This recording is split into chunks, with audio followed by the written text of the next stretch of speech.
Third regular meeting of Medford City Council, January 31st, 2023 is called to order. Mr. Clerk, please call the roll. Vice President Bears. Yes. Council Gabriello. Present. Council Collins. Present. Council Knight. Present. Council Scarpelli. Council Singh. Present. President Morrell. Present 7, present 0, absent. Meeting is called to order. Please rise to salute the flag. Allegiance to the flag of the United States of America, to the republic for which it stands, one nation, Indivisible, with liberty and justice for all. On the motion of Councilor Knight to suspend the rules, seconded by Second. Councilor Scarpelli. All those in favor? All those opposed? Madam President, I Motion offer the passes. motion this evening as I look out in the audience and I see a number of our friends from organized labor that are here this evening. Normally, they have been able to provide us with updates throughout the course of this past term as to the status of the contract negotiations and the status of labor relations here in the community. And they're always very patient. They usually wait till the end of the meeting, sometimes 3 and 4 hours for the opportunity to speak before this body. So I thought it would be a nice gesture to allow them to speak first this evening. Thank you, Councilor Knight. And is the motion to take public participation out of order? Thank you. All right, so we already suspended the rules to take public participation. So who would like to come up and speak? Name and address for the record, please.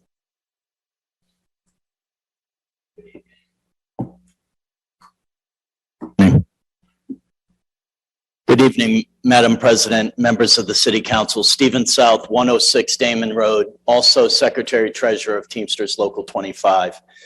I've come here tonight. Recently, the mayor gave a State of the City address, and we are here to give a State of the Union negotiations address, if you will, or update. So currently, Teamsters Local 25 represents hundreds of your employees and our members within the city of Medford in 8 separate bargaining units. And I'll give you a short update of where we are on the bargaining for all these. With the DPW group, many of them are here tonight behind me. Their last raise was January 1 of 2022. And we had our last negotiations on January 20, which seems to be the end of the city's good faith bargaining. The city has verbally gave us a last and final of 2% each year for 3 years on top of a bunch of concessions. And for those of you on this side of the rail and this side that aren't aware of what concessions mean, that means that a lot of the benefits that the employees, the hardworking employees behind me currently enjoy, the city wants to take away and give them only 2%. The city's inspectors, recreation department, and DPW superintendents, the second group, their last raise was January 1, 2022. We also met on January 20, and the city gave us their last and final of many concessions to the benefits and things that our members currently enjoy, and also 2% each year for 3 years. In the Vice President Bears. Yes. January 20th, 2023 was the last meeting. January 20, yes, Of when they this year. told Okay, us, just wanted to make sure. Thanks. when they made it clear that none of our groups are getting more than 2% each year. The parking department, which just came into existence in January of 2022, they've never had a raise. And since you hired these people and created this department, they have suffered more than most groups in the city, including but not limited to. You have changed their schedules from a 5-day work week to a 6-day work week. They're now required, many of them, to work Monday through Saturday, and that's to get 35 hours pay. Just to be clear, when you're saying you, council has not made that change. The city. Administration has, yes. The city, correct. The city's administration, the mayor and her people. They're required to work 6 days a week. This is not optional, and that's to get 35 hours, which there is no other bargaining unit in the state of Massachusetts that I'm currently aware of that is required to work 6 days to get 35 hours pay. They've also changed it to where now these guys have alternate schedules, meaning this week they work days, next week they work nights, the following week they work days, the following week they work nights. Call it an alternate schedule. Some of these guys have families. I don't know how they can plan their family life with wife and children with those schedules. And I know many of you have families, so I know you can appreciate that. They also put, don't fall over, they put body cameras on our parking control officers. And I do want to point out, and I love the police in Medford, they are amazing, but the police in Medford don't wear body cameras. But the parking control people that write tickets wear body cameras. It was never bargained with Local 25. We currently have litigation outstanding related to it.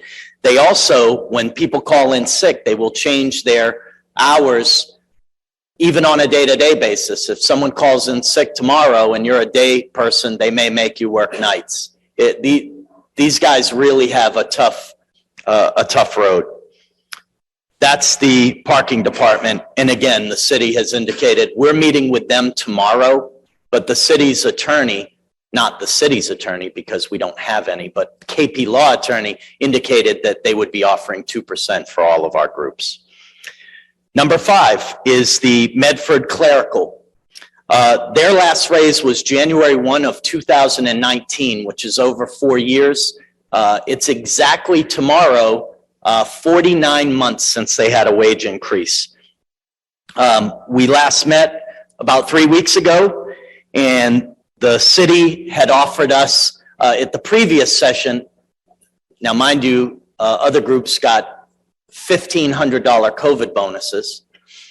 They offered us $500 COVID bonus at the previous session, and at the last session, which was our final, they went from 500 to a 0% bonus. And one of our big issues with that group is these are some of the lowest paid employees in the city and right here in this building.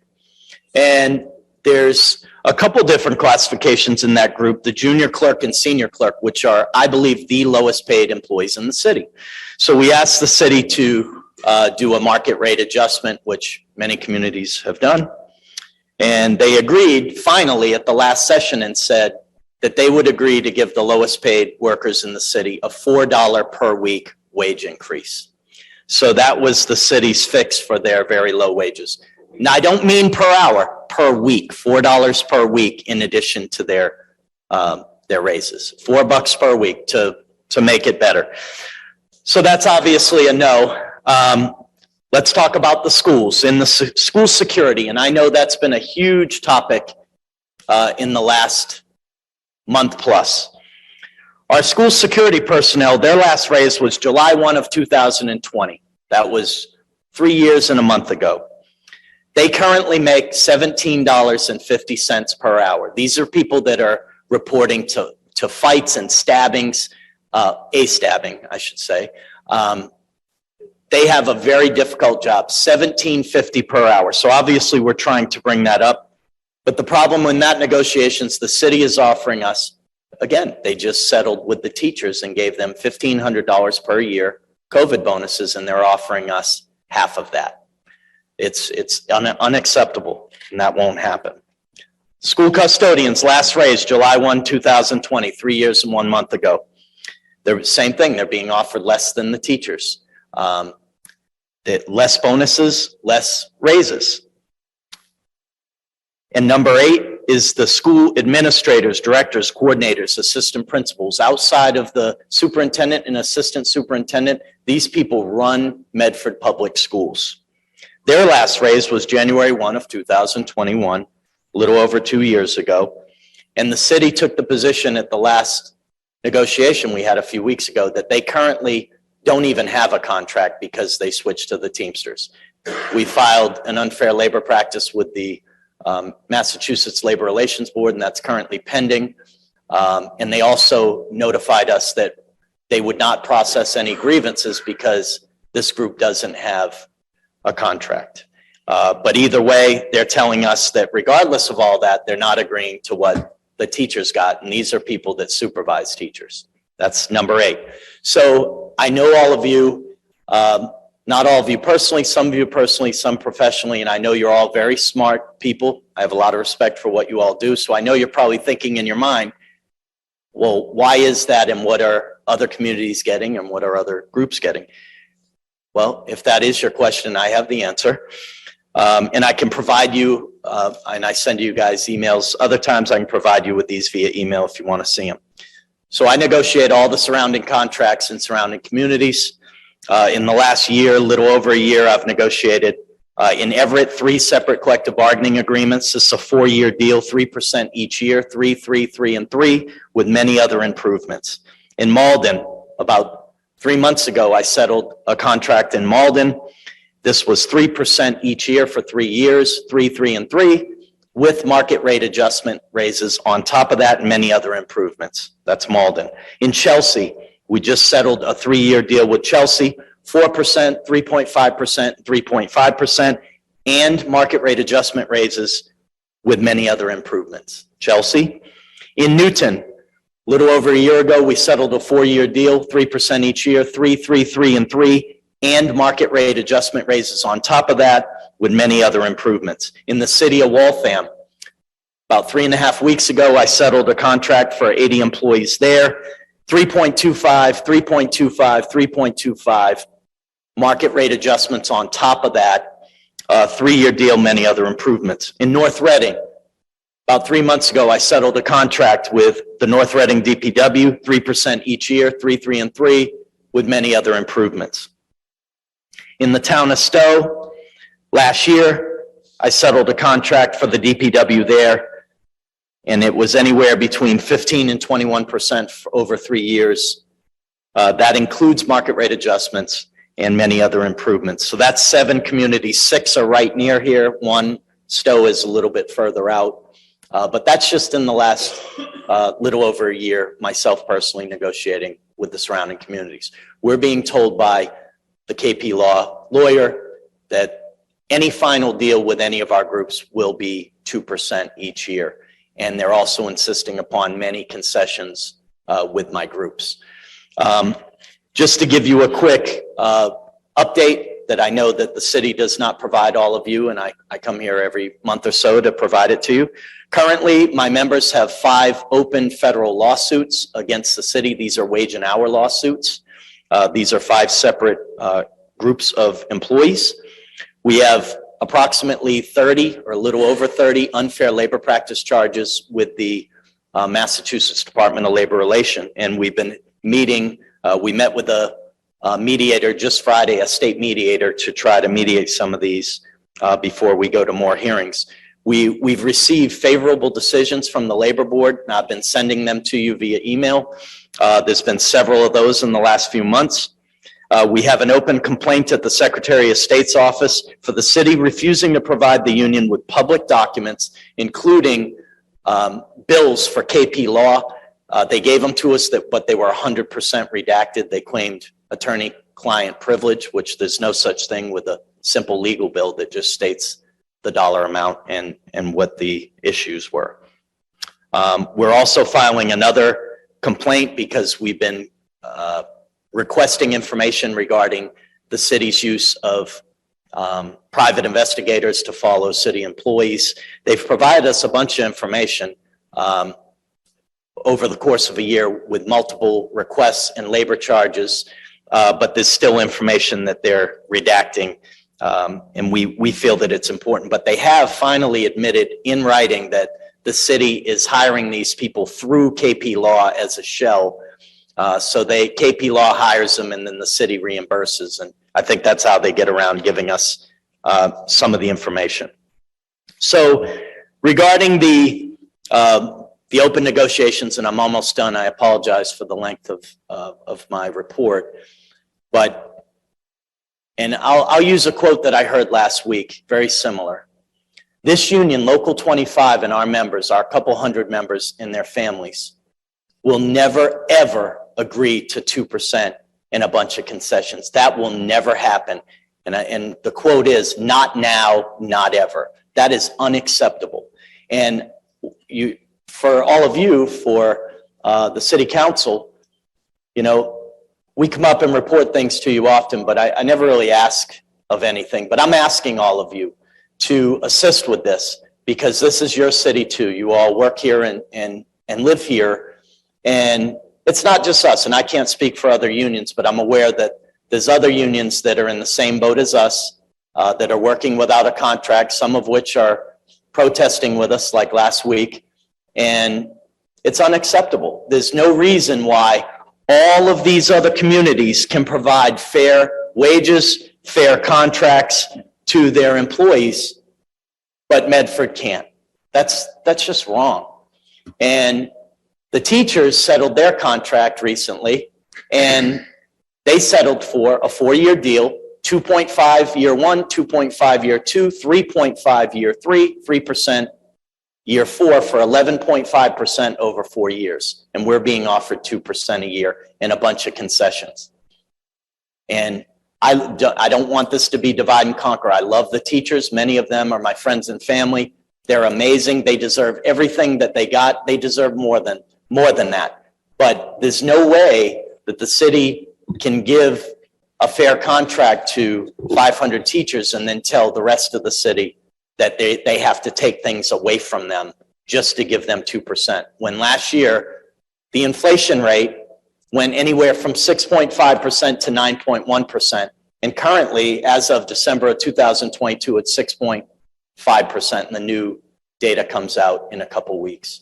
So I would ask all of you to write a letter to the mayor and her administration and demand that the employees that you all represent or that work in this city, just like you all do, that they get what they deserve. And we know these guys aren't going to be millionaires. We know they're not going to buy mansions off of city salaries, but they shouldn't be living in poverty. People shouldn't be making $17 an hour.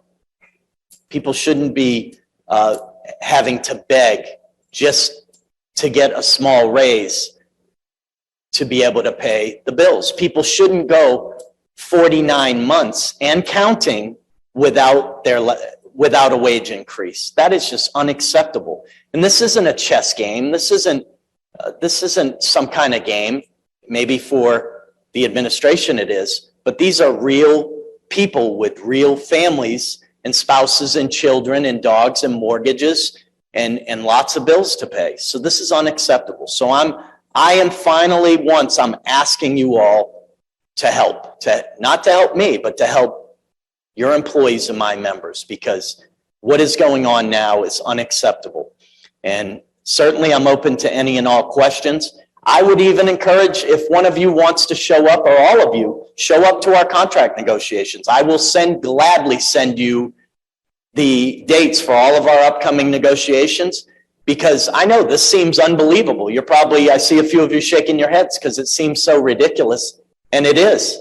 But if you want to see it for yourself, under Mass General Law, I have the right to bring whoever I want to negotiation. So I would certainly offer an open invite to all 7 of you, and Adam, if you would like to go as well, sir, you're more than welcome. So the 8 of you, you're more than welcome to come to our bargaining. And anything you can do to help, I know I appreciate, my members appreciate, and I thank you for your kind attention. Thank you. Councilor Scarpelli. then If I Councilor- can, Mr. South, I appreciate the updates, because I don't think people understand, when you see the mayor come up and they do the state of the city address and everything's happy and, skate with the mayor, that's a new one that's coming up. This is what infuriates this community. I remember just a few short years ago, this body, including the mayor, talking about the essential workers and how important they were during the most difficult time in our history. People that got up every single day to make sure the streets are plowed, make sure that the parks are clean, making sure that the pipes that burst are fixed. We made sure that our municipal workers, our DPW, were applauded. And this is a true slap in the face when it comes to what I'm hearing. So I have a dumb question, because I can only imagine. I know what's going on, but I will tell you, as a member of this community, I see each and every member that's sitting behind you in their trucks every single day, working every single day. I haven't seen one iota of change, and that's what I find impressive. So my question truly is, how is the morale of this team? I mean, I know, are we filling openings? I mean, are they still doing the job of, our minimal compared to what we were looking for during negotiations, when we heard the ridiculous numbers, when we talk about a city the size of Medford and the DPW team that we have and how limited it is? That hasn't changed, correct? Well, Yes, several questions. And first of all, I just want to say thank you for your service, for your question, and for the fact that you've always been a champion for the working people in Medford. So we appreciate it. The morale in Medford, not just with the DPW, but with all the different groups, is very, very poor. Frankly, I've represented workers in the city since 2008, and I've never seen it like this. It is, it's actually depressing. As far as being able to fill vacancies, the city's not posting all the vacancies, and we are short-staffed. We're extremely short-staffed, and we have been for many years. But it's funny that you asked, because I just looked on the city's website today and saw some of the vacancies that are posted, such as the city solicitor, the assistant city solicitor, the IT director, the benefits coordinator, tree climber, and so on and so forth. The list goes on. And many of them that are vacant are not even posted. So that is also very problematic with our groups. Last year, we saw people fleeing the city of Medford from working here, fleeing. Not just the people that were unlawfully terminated, but people just quitting and going elsewhere. And I've gotten up and spoken about it previously. And I'm not just talking union members. I'm talking union, management, non-union. I mean, just within the last few weeks, the assistant superintendent of Medford Public Schools quit to go work for Cambridge. What does that tell you? That was the number 2 person at Medford Public Schools, just quit. And that's now vacant. I mean, this is problematic. This has been going on the last couple of years, 3 to be exact. And something has to give. And I know that the state of the city, when addressed by one person, seems rosy, but it is not rosy. We have big problems in the city, and something has to give. But I'm asking you all for your help, and I do appreciate everything you guys do, but I just want you to know how bad it is and how desperate your employees and our members are. Well, I appreciate that, Ms. Southern. I think that this is what bothers us. I mean, I'm hearing from colleagues in neighboring communities that they used to open a bottle of wine on a Tuesday night to watch Council Penter and Council Camuso go after each other, and they thought that was funny. But what you had there, you had 2 people that they had different views, but they both loved Medford. That was the key. And they wanted Medford to be the greatest city in the Commonwealth. What I'm seeing right now is what I'm hearing, what I'm seeing right now, not getting any financial paperwork. We don't know where the city's finances are. If this is an indication, I think this is pretty scary, that if she's only offering 2% to the hardest working people in our workforce, that they're only offering 2% and standing there. I find it scary to where we're going to be in June. So, for one, I'll do anything and everything that I'm not afraid to stand on any soapbox if it can carry me and say whatever has to be said for the men and women that work for our city. I think that what we're seeing, what I'm hearing, is that the morale in this community is terrible. The workforce just isn't there. And everybody's being pit against each other. And what keeps coming back to me, the mayor made a comment that it's difficult to clean up City Hall. I'm still confused with that comment. I don't know where that's coming from. She's been in office now, it's in her 4th year. I don't know what that means, because all I'm seeing right now is a city that has no leadership. I'm seeing a city that has no directors and no leaders in different departments. We have a city council that has no power. We're an absolute laughingstock when I'm talking to colleagues in other communities, that they can't believe what we have to do as a council when we're asking for simple documents to do our job. Now, are you just negotiating? Is this no, it's not the chief of staff, it's not the HR director anymore. I know that we gave him a fancy name with more money, but I don't, that's the other piece, is when we talk about the higher level, I'd like to see, if you probably have it somewhere, and if you could forward it to us, I'd like to see what the leadership at the school system is making. I'd like to see what the leadership here at City Hall is making that are negotiating with you, because I bet you they're not worrying about how they're going to pay their sons or daughters' tuitions that members behind you have kids going to school as cost of living increases, or the price of gasoline. So for one, councilor, I'll do anything, any invitation that's offered to me, I'll gladly join in and share my support. I think what people really have to understand out there is that we're not in very good shape in the city. And this is a great example of it. The teachers settled, but they're not happy either. They're not happy either. We know they're not. But they know they had to go back. One thing we're seeing from our DPW employees, they're not stopping. There is no threat of a strike. They're still doing the job above and beyond. So I applaud them all, and I applaud you for sticking with it. And, you know, you've named a couple of communities that I know employees that work there, and are so pleased the way you negotiated fairly with their negotiating teams in different communities and their outcomes. And that's what's so frustrating with this community. Again, it brings a fear to my heart that if she's only offering 2%, how bad are we looking financially? No one's telling us. No one, Mr. South. And I'm just afraid what's going to come in a few months, because this is a scary time in Medford. And I think people need to stand up and wake up, because when the dust settles, the people behind you are still going to be the ones standing up. They're still going to be up at 2 a.m. plowing our streets to make sure our kids have a safe walk to school. They're going to be the ones when your basement's flooding, the first ones in the basement dealing with that junk in your basement. No question about it.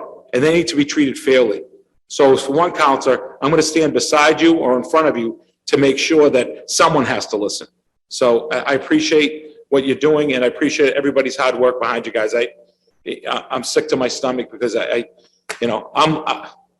I hate to say it, but I work in a community that has hundreds of DPW workers that are making a lot of money, and then the administration there looking at readjusting their pay scale for what their wage analysis looks like with cost of living. So I can't imagine what our next negotiation looks like in my community that I work in, because it's fair. They want to keep people happy and in their community. What we're doing here in Medford is scaring people off, and no one's going to want to be here. And that's what scares me.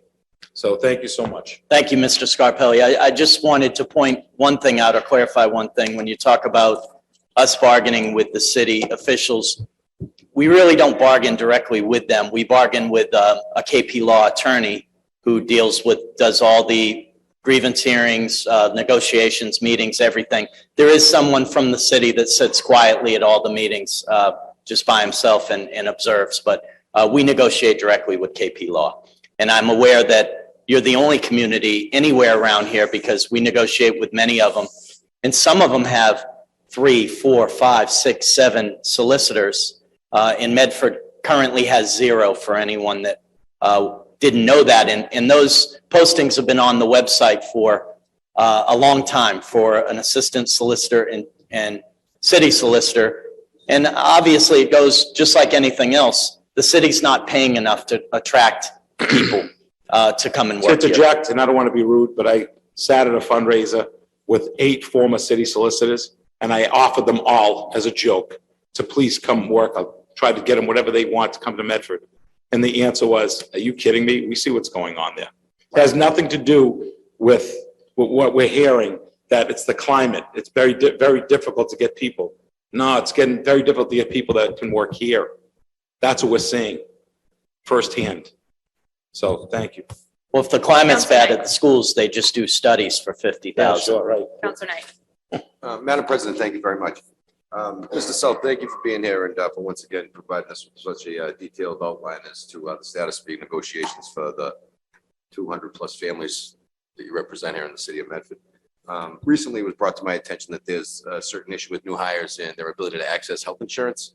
I have a little bit of a background in the union as well, and it's my understanding that here in the city of Medford, the municipal employer is required to offer health insurance to their employees if they work, more than 22 hours a week, I believe, is it?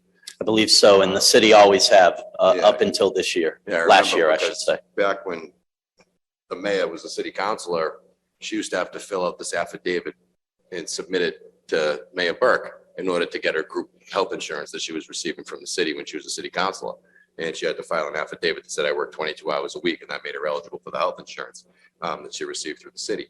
So I was looking at this, and I'm not understanding why exactly a new hire now in this community that would come in, that's working 37 and a half hours a week, wouldn't be afforded the same group health insurance benefits that every other employee here in the community is being offered. Is there an understanding as to what's going on with the application of this benefit? There is not. This is new, and I know that a grievance was filed today by the Public Employees Committee, which is all the unions that negotiate with the city regarding healthcare. That was filed today, and I can forward that to all of you after this meeting. We're not sure that the city's taking the position that a new hire that starts isn't eligible for healthcare till open enrollment, which is the opposite of what this city has done for decades and the opposite of every other community in Massachusetts. My only guess, because no one will tell me, is the city no longer has a benefits coordinator. They're trying to hire one, and I assume that just like a lot of other functions within the city of Medford, the work just isn't getting done because there's no one in that position anymore. I don't know. We can't get a straight answer. I mean, having worked in insurance and having some experience in insurance, it seems to me like the open enrollment period, especially for employees in the GIC, is usually sometime around June or July, is it? About them, yes. Right around June or July. So what they're saying is that if an employee that started now in January wouldn't be able to access health insurance while being a city employee for up to 11 months? That's my understanding. And prior to the city taking that position recently, in the city of Medford and every other community, starting as a new employee is a qualifying event to become eligible for healthcare. Right. Point of information, if I may. President Bears. The letter we got said that the administration told those people to buy their own insurance in the interim. So I just want to be clear about that too. It's not just, we're not going to give it to you. They're saying, go buy some, so yeah, it's ridiculous. So insurance is That's my compulsory. They understanding. have to purchase insurance in Massachusetts. Yeah. You have to be insured. You get penalized.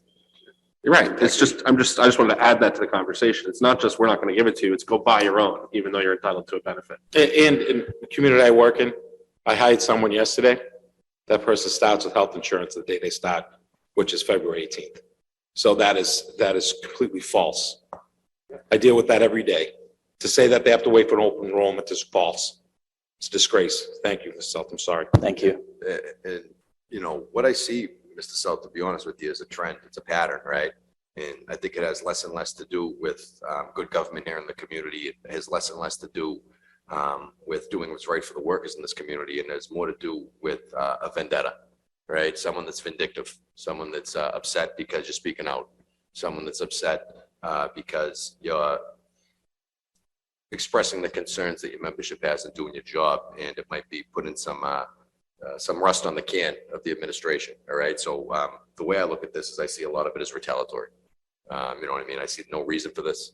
I don't understand why the cost of living adjustment for one group would be more so than the cost of living adjustment for another group, when the cost of living is really a reflection on inflation and how far you can stretch a dollar. And ultimately, we want to keep, the rank and file employees in this community working. They're a hardworking group. I've had the opportunity to know many of these people for a very long time. When you pick up the phone and you call, they always answer. They always deliver. They're always there. And like Councilor Scott Pelley said, your group prides itself on showing up for work every day and doing its job, regardless of what the climate is here on City Hall. Regardless of what's going on between the administration and the union. They come to work every day and they do their job. And that should be reflected in this wage package as well. I'm very grateful for the work that your employees do, that your members do, and that these employees do. And thank you again for coming up here and sharing with us your experiences. Thank you, Councilor Knight. Councilor Carviallo. Thank you. Thank all the workers who the question I get from people every day is, they ask me, what's the financial hit the community going to take when all these lawsuits settle and we finally settle all these contracts between back pay and raises? Do we have a number, or guess a number what the city is going to be on the hook for? I don't. This is a private law firm, a wage and hour law firm that files these lawsuits on behalf of your employees, my members. But I can tell you that one of the lawsuits that the city just settled last summer was for $475,000, and there's 5 outstanding lawsuits right now. I have a question. Yes. This board is supposed to approve all lawsuit settlements. How come we never saw that here? I. Well, I why can't would answer that. not? Who would tell us anything? Say, thank you for telling, we never knew about that. But that's our job, is when there's a settlements, what's over $5,000 that we're supposed to approve it. Never saw an approval on that. But, so that's really my question. I don't know what the financial hit is going to be this community next year going down the line. Eventually, these contracts will settle, but say, and again, we have no idea where the lawsuits are going. But, as you mentioned, people leaving the city. But what they do is they leave, and then we hire you part-time to work here for like, so we're a full-time city with a bunch of part-time employees. So our economic development director leaves. He's working here 10 hours a month now. We hired him for 10 hours. The guy left, the assessor left. We have a part-time assessor here, and we borrow, and she works for Lowell. So another part-time employee. The person who just left the school took a job in Cambridge. They hired him to come back and do the budget because they had anybody do the budget. So all we do is people walk out the door, we hire them back part-time. We're a bunch of part-time employees here. Don't uh, forget the IT director and the assistant IT director who are both fired, we Yeah. believe illegally in this litigation Yeah, so, pending. Now you sub that out. When does this stop? When does this revolving door stop? Everybody I look at, they're all most of them are lifetime members of this community. We've never seen a revolving door like this ever. I had a meeting before this, next door with somebody, and they asked me a legal question. I was embarrassed to say, I says, I can't answer it because I don't have a lawyer to call to give me a legal answer. And I was embarrassed to tell that the 5 constituents in the other room when they asked me a question. So how do you think that makes me feel as an elected official when I can't answer a constituent's question and I don't even know where to go to get the answer to their questions because we have no lawyer and we have no access to an attorney, which is really a shame. But I would really like to know what the financial hit is going to be in this community when all these contracts settle, and the guesstimate when all these lawsuits settle. So, thank you for the work. And again, I see these guys working every day, and they don't miss a beat. Thank you, Councilor Carviallo. Vice President Bears. Thank you, Madam President. I'm going to try to be as brief as I can, but I think the quote that stood out to me that you said, Mr. South, is, quote, "We can't get any answers." I think you said that directly. I think all of us behind this rail feel exactly the same way. It's not the same. It's far worse for people not to be getting raises and benefits and pay and healthcare that affects their families and their lives. But we do share the fact that when we ask for information, we ask for anything, we don't get it either from this administration. Frustrated may even be a kind word. I think there's days when I'm furious. We aren't getting what we need. And I just want to put on the table here for you, and then I have a question at the end. There's 12 items that have been sitting on our agenda tabled, some of them for over a year, that we've been holding on because we don't get basic information on the budget. There's another 3 items on our agenda that are asking for basic information on the budget and finances that we don't get. The only reason there was an assistant city solicitor job posting is because we made it clear that we weren't going to pass a budget unless they created the position. And we held multiple meetings to expose the budget issues last June, and we haven't gotten any answers for 9 months. So I completely share your frustration and the frustration of every city employee that we don't have answers. City employees are the lifeblood of the city. They make it run. And I completely agree with what Councilor Scarpelli said. The fact that everybody has been showing up every day and doing their job in the face of treatment that they may not have experienced in 10 or 20 years or even 2 months. I don't care if you're a brand new employee, you're coming to work and you know that you're not getting a raise, or you're brand new to the city and you're being told you're not getting health care and you're still coming and doing your job. It's deeply appreciated. And it also shows why so many people are leaving, from all the different positions that you mentioned before. I just had a question on the healthcare piece that was brought up. I know you didn't bring it up and it came up here, so no issues if you don't have the answer. Do you know if every new hire is being told they're not getting healthcare, or is it selective? I can't answer for all the other unions, but I have heard from a couple other unions that have the same exact issue, but I'm not privy to the info for all of the unions, so Okay. I don't know. Because But it is affecting more than one union. Yeah, and that's been become very clear to me with the information that I've seen over the last few days. But, you know, I also just want to see and make sure that it's not selective, if you get what I'm saying. Yeah. Um, I'm not sure. I can't answer that. yeah, because that would, you know, just add insult to injury. And then in terms of the bargaining sessions, I'd be happy to take you up on your offer to attend. One, because I'd like to see what it's like. But you just want to clarify, you said the only people who talk on the city's behalf are representatives of KP Law. Correct. The Okay. city doesn't, the city doesn't say a word in the meetings. Yeah. City officials, I should say. Counselor Net as a follow-up, if that's all right, Madam Does the President. mayor show up at these negotiations? Never. We've requested, because the KP Law attorney states at all of the sessions, he has certain authority. And we said, who provides the authority? He states the mayor, and we've asked on numerous occasions that the mayor show up so that the person that makes the decisions is in the room, and they've declined. And pursuant to our city charter, if I'm not mistaken, the mayor is the chief negotiator for the community, right? That's my It's understanding. my understanding. The mayor is the chief negotiator. So ultimately, we have 5 bargaining units with unsettled contracts and the chief negotiator refusing to meet with these 5 unions and instead sending an underling. It's paid for outside the scope of city employment. Councilor Knight, we have 8 bargaining units, 5 are in the city, 3 are in the, on the school side, and my understanding is she's in charge there too. She's the head of the school committee. But yes, the mayor's never attended any of the sessions for any of the 8 bargaining units, ever. Thank you very much. You're very welcome. Thank you. And yeah, Mr. South, if you could just share, I'd appreciate you offered to share the information on the other contracts. Yeah. If you could share that, and then if you have information on upcoming sessions, I'll try to find one that I could attend. I really appreciate it. Thank you. Counselor Collins. Thank you, President Morrell. Thank you, Mr. South, for being here for tonight and for always keeping us updated.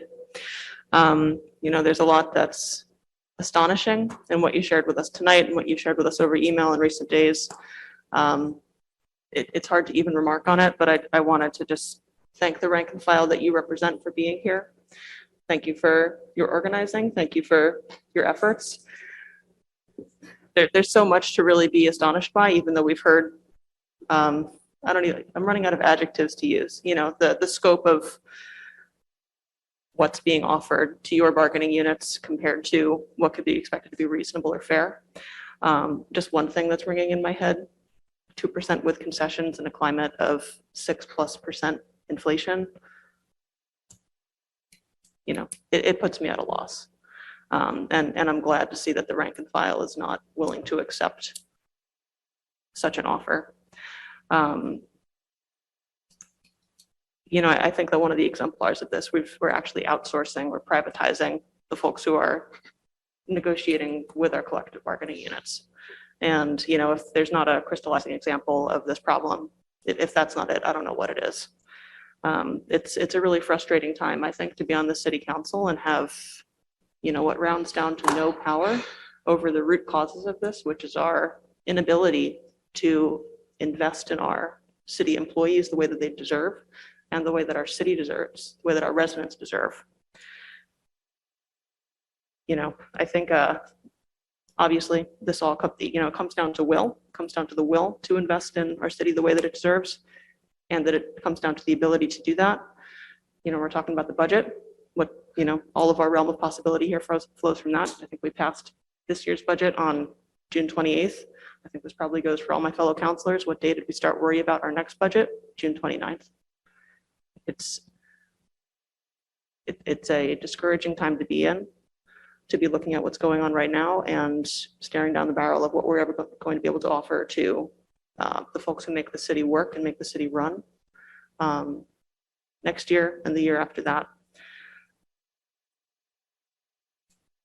When it comes down to what we're able to, you know, offer these city employees, you know, it's not just the work that they do, it's investing in the people themselves. And I don't know how we're going to expect to maintain, let alone improve our city and the experience of our city if we're not figuring out how to invest in the people that make that happen. So I just wanted to share some of my disbelief over what we are hearing tonight, what we've been hearing, and thank you to all the city employees that are, you know, standing up for what you deserve.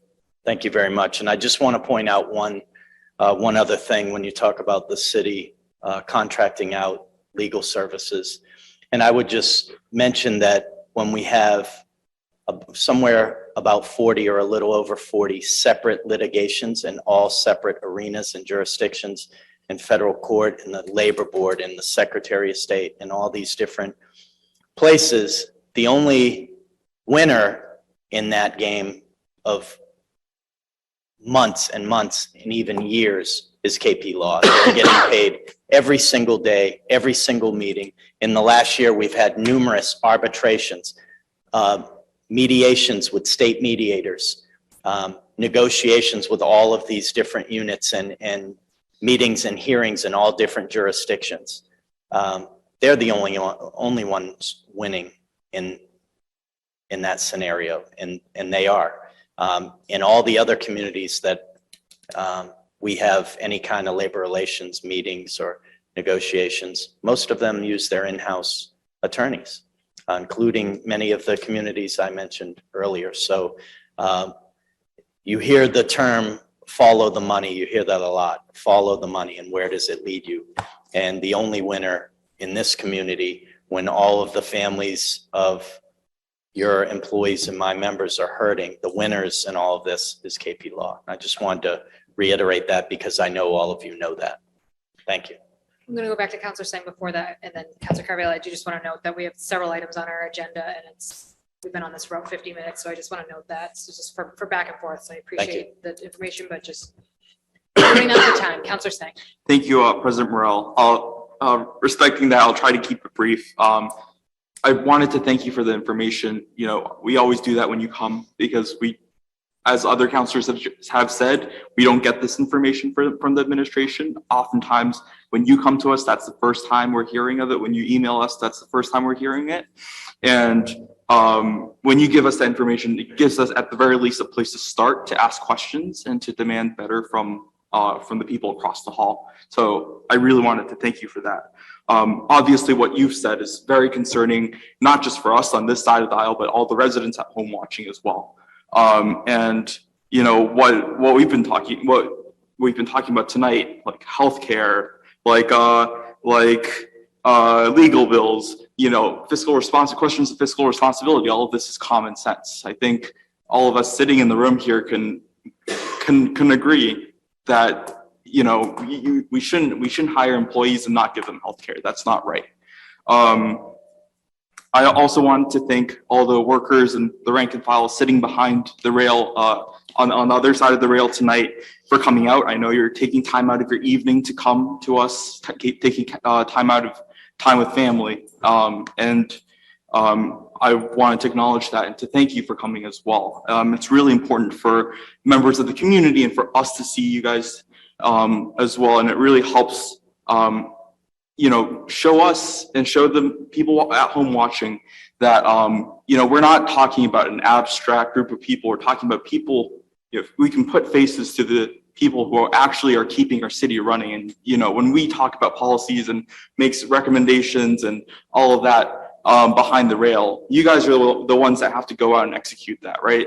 And the pressure on your job is just increasing and increasing every day. And to have all of this on top of that, you know, that's not right.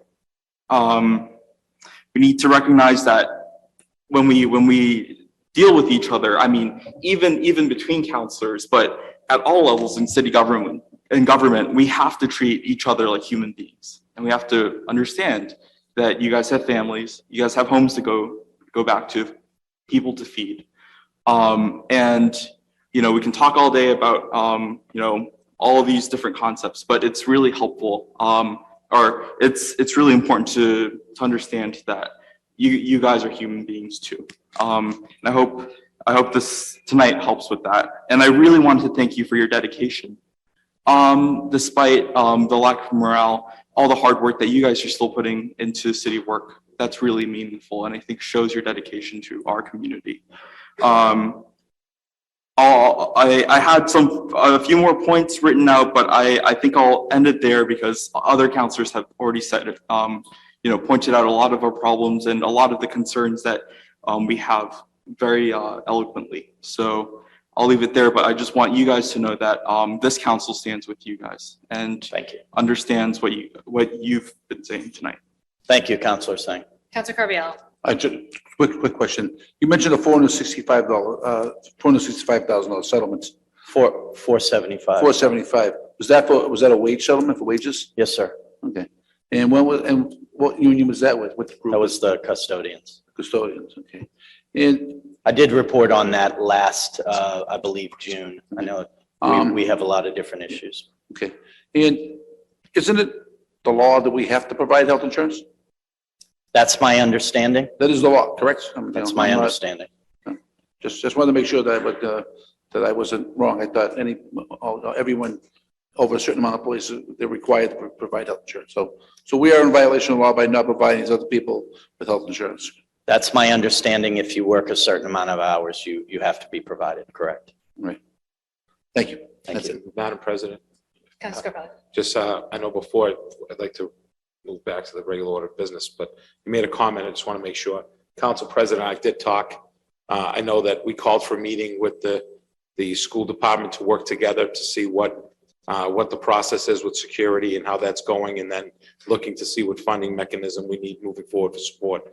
So I know that the council president has been working hard to try to knock down a meeting with the superintendent, the mayor, the school committee, and the city council, so we can work on that, at least work on that piece, and to see where we are, where we need to be. So I just wanted to give you an update with that. So, Thank you. Yes, I'm working with Vice Yeah, Chair Graham okay. on that. all right, thank you. I do see Susan Gerard, you have sorry. your hand up. Is it about this subject or another public participation matter? You just Yes, I'm pretty horrified about the treatment of the workers in the city. Yes, my name is Susan Gerard. I live on Farragut Ave. I've lived in Medford for 42 years, and I've also been a union organizer and stood on many picket lines. I'm really pretty horrified at what's going on with your unions and how they're being treated. I have two questions. One is, what can residents do to support you, whether it be a rally, picket line, or whatever?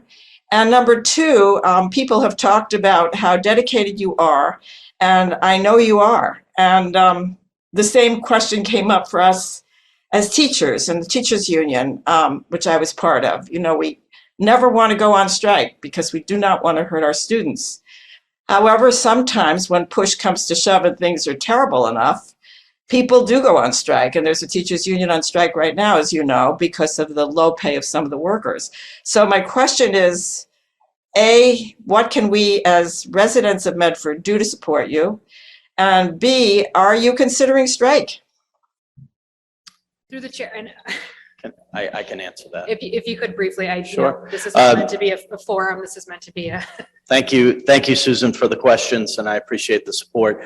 Number one, we have been engaging in legal, not illegal, legal activities for the past year plus, including picketing, sign holding, leafleting, all different things. We'll continue to do that.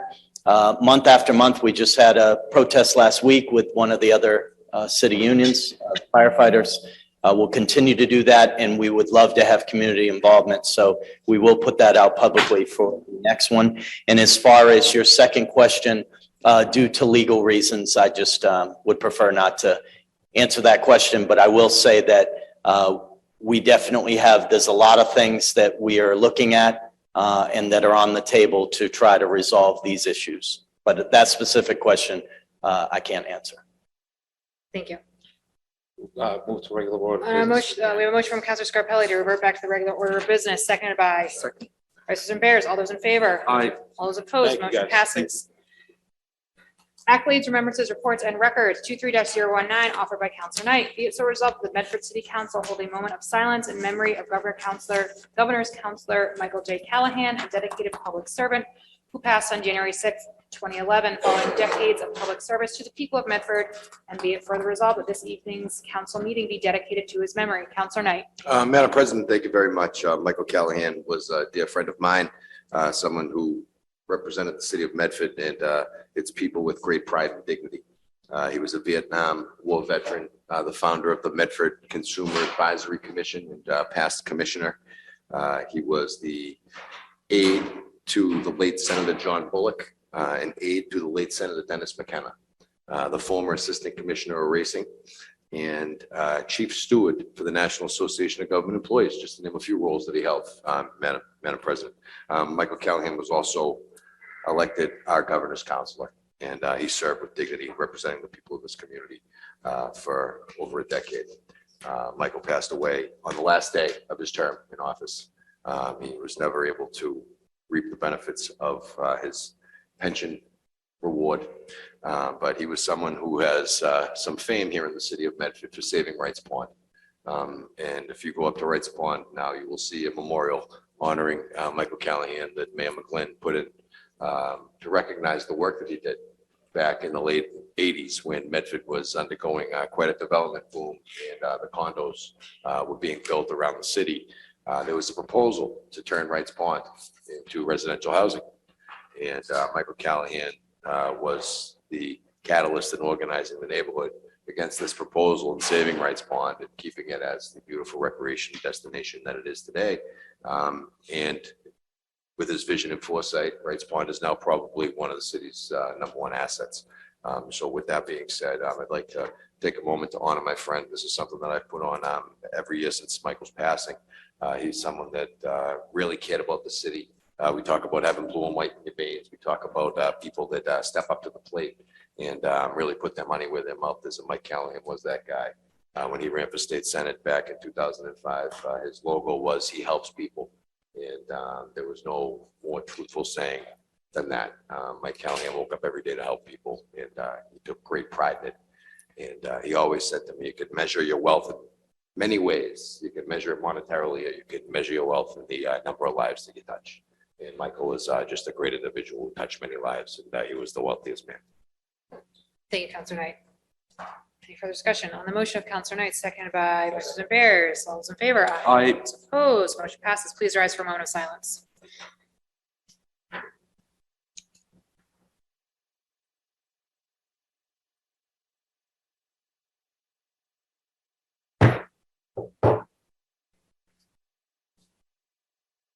Two-three 020 offered by Counselor Knight. Be it so resolved that the Medford City Council wish John Grenard a happy 80th birthday. Counselor Knight. It's not so often that someone gets to reach the great age of 80 years old. An octogenarian, I believe they're called, Madam President. But John Grenard is someone who is very familiar to all of us who are involved in public life here in the city of Medford. John was a former member of the Medford School Committee, a former member of the Massachusetts House of Representatives. John served as the special sheriff to Middlesex County under Sheriff DePaula. He has a very, very, very prestigious record of public service here in this community. One of the most brilliant men I've ever met in my life when it comes to political analysis and the ability to look at an election. Also, a great volunteer of his time, service, energy to many neighborhood and community groups here in the city, most notably the Medford Elks, for example, and the American Legion Post 45, where he'd perform countless hours of pro bono legal work for them and making sure that their assets were protected. John's been a great friend to me. He's someone who I admire greatly, and I'm glad to see that he had the opportunity to celebrate his 80th birthday surrounded by his friends and family. And I want to take an opportunity just to extend a happy birthday to him and to let him know that he means a lot to the city of Medford still. And I ask my council colleagues to join me in this celebration. Thank you, Counselor Knight. Counselor Scarpelli. Thank you for Council Knight for bringing this up. Mr. Granara is definitely someone that that anyone can go to, especially in the political field, to talk to him and get the true insight of what the energy is in our community. And it's someone that has that type of knowledge and that type of passion and love for the city of Medford is someone that's so vital to our community.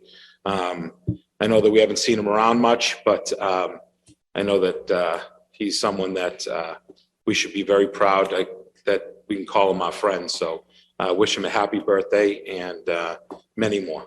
So thank you. Thank you, Counselor Scarpelli. On the motion of Counselor Knight, seconded by Counselor Sang, all those in favor? Aye. All those opposed, motion passes. 23-021, offered by Counselor Knight. Be it so resolved that the Medford City Council hold a moment of silence in honor of the late former Senate President Thomas Birmingham. Counselor Knight. Madam President, thank you very much. When I first got out of college, I had the opportunity to work underneath Senate President Thomas Birmingham in the Massachusetts State Senate. And he was certainly a brilliant man, a great leader, a former candidate for governor as well. And I had a great opportunity to work on his gubernatorial campaign where I got to spend a significant amount of time with him, and I learned about what a great person he was. Raised in the community of Chelsea, representing Revere, Charlestown, and Chelsea. Thomas Birmingham was elected to the Massachusetts State Senate after defeating, I believe, Richie Volk. And he served in the state Senate admirably, rising to the rank of Senate President. Most notably, he is remembered for the Education Reform Act of 1992. And the Education Reform Act of 1992 established the standardized testing, standardized measurements of our public schools, so that we'd be able to identify and compare apples to apples data between school districts. It also enacted what's known as the School Building Assistance Program. And the School Building Assistance Program was something that we here in the city of Medford were able to utilize 23 years ago for the construction of our new schools in this community. So when you talk about Thomas Birmingham, you talk about a gentleman who was surrounded by great help. And when you talk about some of the great help that he was surrounded by, you have to mention Andre LaRue, who serves here on our Community Development Board. You have to, CBA now, yes, I've held multiple hats. We talk about James Francis Xavier Walsh from High Street, who worked under the Birmingham campaign and worked under Tom in his office.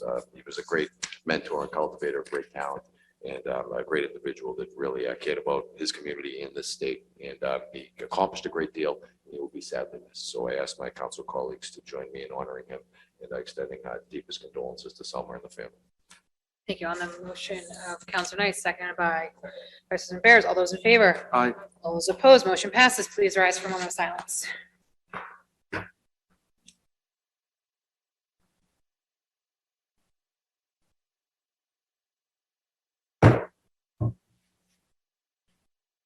23-022, offered by Counselor Carviallo. Be it resolved that the Medford City Council send its deepest and sincere condolences to the family of Tom Analetto on his recent passing. Tom was a longtime Medford business owner, veteran, and disability advocate, being a board member for Project Triangle for over 50 years. Counselor Carviallo. Thank you, Madam President. I bet you most people in the city don't even know who Tom Analetto is. Tom was a silent giant in this community, especially for children that had disabilities. Tom had two children that had disabilities, and he served this country as a veteran here, but he was a tireless volunteer in this community. Most people don't know, but back in the 60s, Tom and another person started a program called the Friday Night Program, where they took children with disabilities into their home so the parents could have a Friday night off. And Tom did that for probably 50 years, until these kids got to be like 60. They became older than us. But he was a tireless volunteer in the community, donated to everything. I mean, he was that go-to guy for whatever you needed.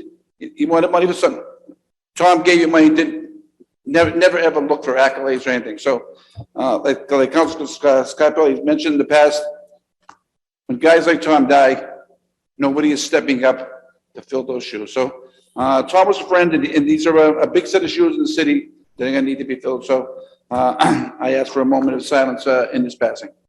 Thank you, Counselor Carviallo. Counselor Knight. Madam President, thank you very much. And Councilor Capello, thanks for putting this item on the agenda. I've known Tom for probably 15 years. His nephews, Matt and Joe, I know very well as well. And this is the first time I ever heard that story about the Friday nights. It's amazing. Tom was a great person, a great friend, and like Councilor Capello said, he was a gentleman, a true gentleman, someone that was bigger than life, but very quiet gentleman.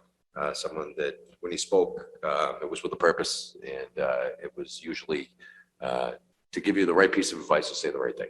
He'll be sadly missed, and I thank the council for putting this resolution. Thank you, Counselor Knight. On the motion of Counselor Carviallo, seconded by Counselor Knight, all those in favor? Aye. All those opposed, motion passes. Please rise for a moment of silence.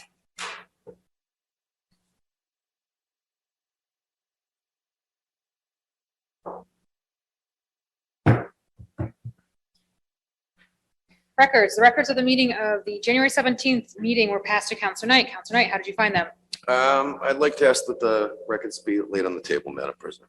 On the motion of Counselor Knight to lay the records on the table till the next regular meeting, seconded by Counselor Scarpelli. All those in favor? Aye. All those opposed? Motion passes. Reports of committee, 22-519, 21-053, and 23-018. These were the proposed amendments to the CBC ordinance, the housing stability notification ordinance discussion, and the proposed CPC or the recommended CPC projects. Do I have a motion? On the Second. motion of Counselor Knight to approve, seconded by Counselor Singh. All those in favor? Aye. All those opposed? Motion passes. Hearings.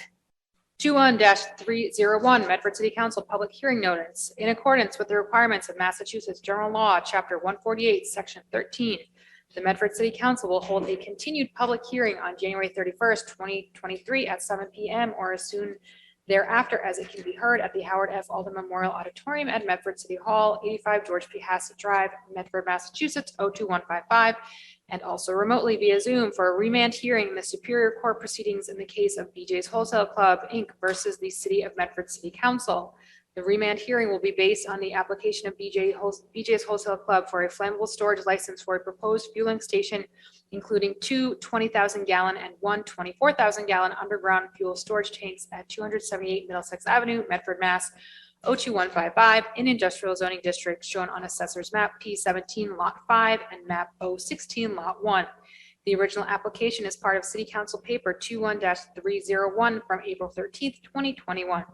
Plans for the proposed development to be reviewed at the remand hearing are on file in the office of the Medford City Clerk and may be inspected by the public during normal business hours, Monday, Tuesday, and Thursday from 8:30 a.m. to 4:30 p.m., Wednesday, 8:30 a.m. to 7:30 p.m., and Friday from 8:30 a.m. to 12:30 p.m. Any person interested or wishing to be heard should appear at the time and place of the public hearing. To attend remotely, go to the Zoom link, which will be posted on the Medford City Council section of the City of Medford website, medfordma.org/city-council, and at the Medford City Clerk's office not later than January 27th, 2023. Call 781-393-2425 for any accommodation/aids, TDD 781-393-2516. The City of Medford is an EEO AA 504 employer.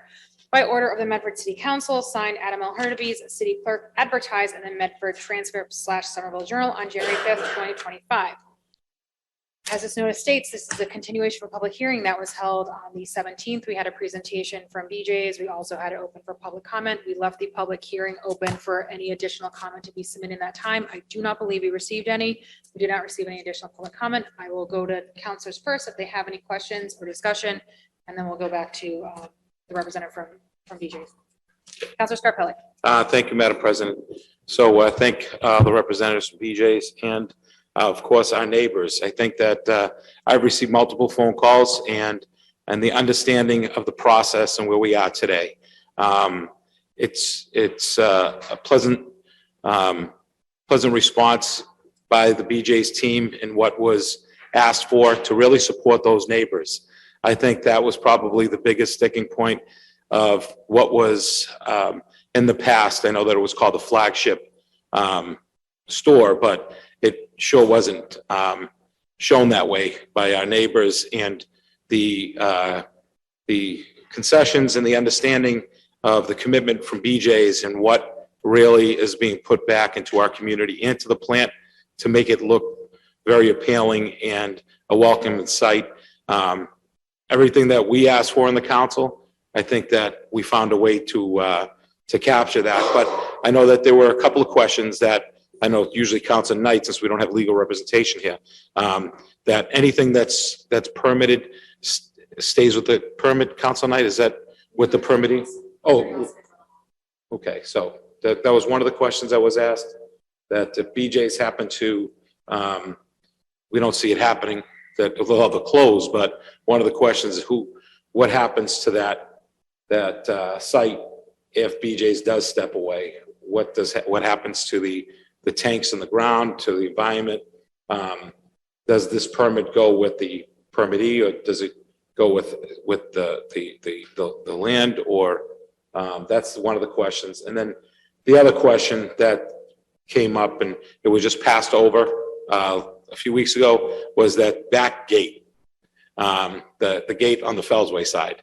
I know that there was some talk saying that there was arrangements that was closed at the end of the evening to stop any traffic coming in from Fellsway, as people use it as a cut through to come through. So, and as I recall, that was one of my jobs as a former employee. Counselor, you said that. Yeah, that I had to, that's when the end of the night, if you bring the carts in at the end of the night, the last person would have to go, whoever worked in the tire shop would go and just lock the gate, and the first person the next morning would open the gate. So I don't know if that's something that is, no one seems to know if it's true or the intent of it, but I know the residents had a question that it really made, whether we see it or not, they saw a big difference not having that access after hours. I know that I explained to them that when the delivery trucks come in, and then they responded back by saying, but George, the question is that there aren't going to be any delivery trucks idling in the parking lot.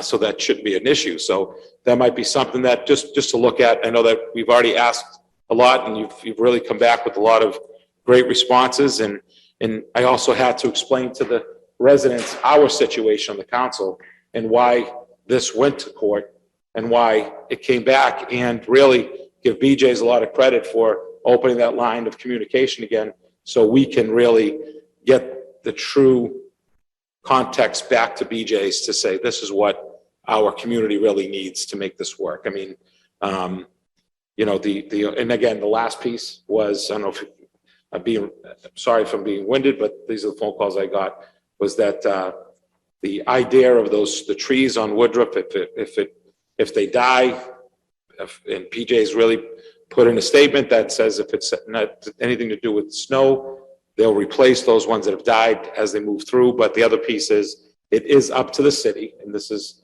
you saw our DPW workers here tonight, and it's going to be tough for them to do, but they're going to be the ones maintaining that area when, after PJ has planted and implemented that look. And I know that we explained the fencing. We talked about the fencing people asked for and the new slats that are going in. So I know we're going to see a major change, but what I like and I appreciate is that there is someone identified at BJ's that's going to be working directly for the neighbors. So if I get a phone call from someone on 4th Street and they say, George, this is what's happening, I can directly call to whether it's the code enforcement officer, call directly to the maintenance facilities person at BJ's, and they can get that response to that resident, so we can get that taken care of, something that we haven't seen in the past. So I appreciate that. So again, it's really those three things, Sure. Madam President. So thank you. Thank you, Councilor Capelli. Before I get to Attorney Oss with that question, I do just want to note that the attorney with Aaron Fox Schiff did send us another letter during that public comment period representing that group of Medford and Wellington area residents. So I do want to note that. I missed that before. So your first question, Attorney Austin, can you speak to that? Would the permit go with the business or the site as is written currently? Good evening, Madam President. Thank you to members of the council for having me here this evening. In my opinion, Chapter 148, Section 13 does allow that if the license is granted and the property is no longer used for such purposes, then the use shall cease. So that's set forth in the specific statutory language, which is Chapter 148, Section 13.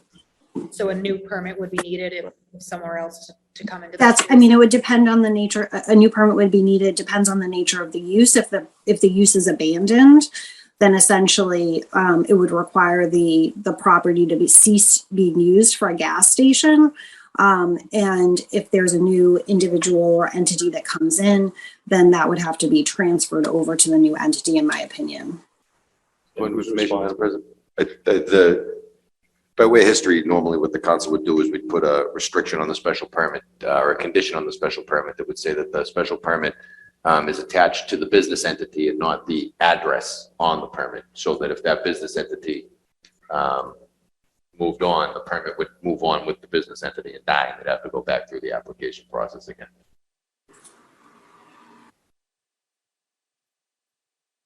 Is that? That's Just letting her know, to explain what I think Councilor Scarpelli was getting at. Right, You know, that's- by way of history, that's the way we've Okay. normally done it. So I guess. Well, Madam President, just a point of clarification. There certainly can be conditions, in my opinion, that the council puts on this permit. This is a slightly different permit as it's specifically designated under that fuel storage license statute, chapter 148, section 13. So I just want to be clear about that. As you know, other city boards and commissions have already reviewed the other provisions of the BJ's application, and certainly BJ's council can speak specifically to any requirements that may exist in those approvals that previously have been granted. But Council Knight, again, if BJ's would leave in 100 years, they have to go through the same process, like as we're implementing this process as a restriction. The last piece is, what is the traditional situation when it comes to gas tanks and removal? If, say, BJ's would leave in 100 years, who, for environmental purposes, that was the question I got from someone, are the tanks left abandoned and what harm that would do? Or is that something we could implement, that if at any time BJ's does close their doors and abandon that site, that the tanks have to be taken up? So that was the question. Through you, Madam President. Please. The holder of the license under chapter 140, section 13 has to, within 3 weeks after they cease using the property for such purposes, has to eliminate all hazardous conditions using incident to such cessation. So essentially, there is a process set forth in the statute, given that it involves environmental considerations and other public safety considerations, specifically requiring removal, in my opinion, within 3 weeks after the cessation is eliminated, along with any other applicable legal requirements that may be set forth by DEP, for instance. So that is specifically set forth in the statute. Thank you. Thank you. That answers most of the questions, I think. That's So exactly what I was going to say, Councilor Turner. appreciate And it. then do you have a question about the gate? Yeah, the gate, if you knew that, I mean, you can get back to us and just, I think that was those are the 3 questions that I did get from phone calls from neighbors and I explained and shared your information, so I really appreciate that. But, you know, the gate, for some reason, especially for the older residents that remember when it first opened, that was part of the negotiations they sat with and keeping that open, but after business hours, they would close that. Yeah, thank you for the question. We're doing our best. I'm sorry, Patrick Matriba with BJ's Social Club. I'm the Director of Real Estate. Thank you for your question. We're doing our best to keep our facility away from the front side of the site and the residential side of the site. And that having that back gate open, I wasn't a part of that discussion back whenever it was approved. That's, in my opinion, critical to keeping the service side on the service side and the residential side on the residential side. It would be, if we closed it off, we'd have to bring trucks in through the front, and then that's just more, I think, disruption in my opinion. Right, sir. and that was the question they had, and that's what I told them. I shared that with them about the trucks coming in. Right. I also shared that you've already hired a towing company, a contract with a towing company, that any truck that's not supposed to be there is being towed out. So Yes. we also appreciate the sweeping trucks after 11 o'clock, that's been in place. I know that was a point of contention in the past. So Yes, sir. we see a lot of movement, but again, I think that's his clarification on the gate.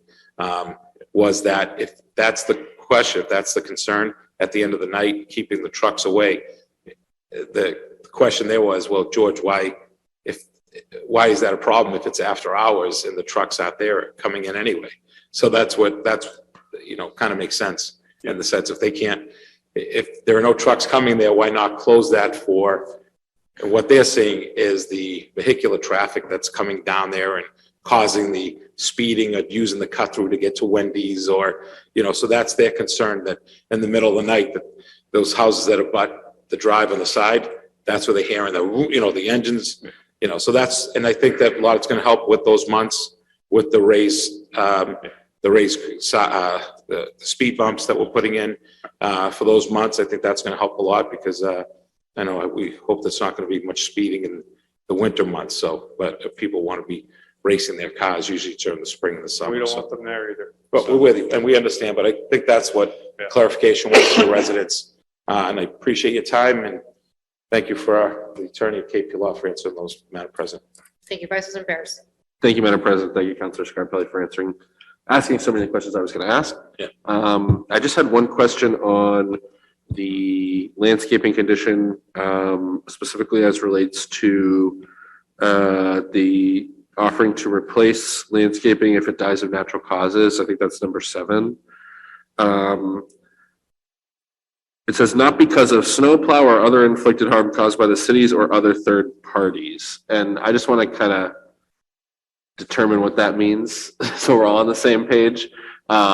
You know, when I see by snowplow, are you saying that if snow or ice is put on that landscaping and it causes it to have damage, that would not be replaced? Or are you saying that if it's hit with a snowplow, that's what would not be replaced? Your mic is also off. Sorry, I don't know if you can hit the little person talking. Yeah, there you go. Thank you. I'm sorry about that. I'm not a landscape architect, but just common sense would dictate to me that if the city were to unfortunately plow snow on top of the nice plants that we just planted on there, a foot or 2 or 3 of snow, that those plants will die or may die.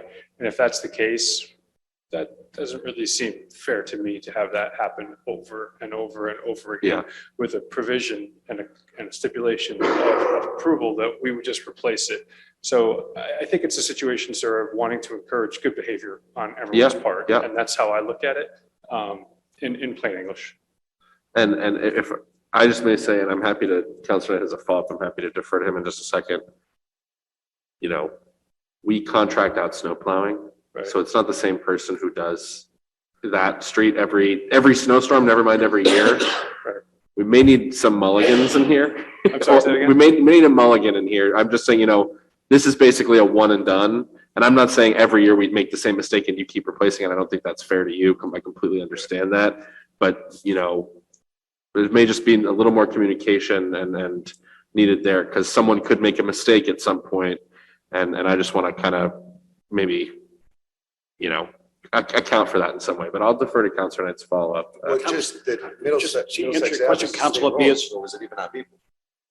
Sorry, what? Middlesex Ave is a state road. Right? This is on Woodruff. Oh, okay. And just to answer your question as the drafter of this, when I drafted it, what I was envisioning was if a third party or a city truck were to knock over a bunch of trees and it happens repetitively, there comes a point, but trees are going to get planted. If they die, we're going to replace them.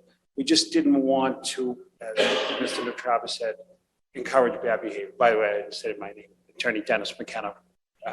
But that was the intent, just not to encourage repetitive behavior. But we're not suggesting that anyone's going to do anything on purpose. And the goal here is a beautiful screen that's going to be there, hopefully in perpetuity.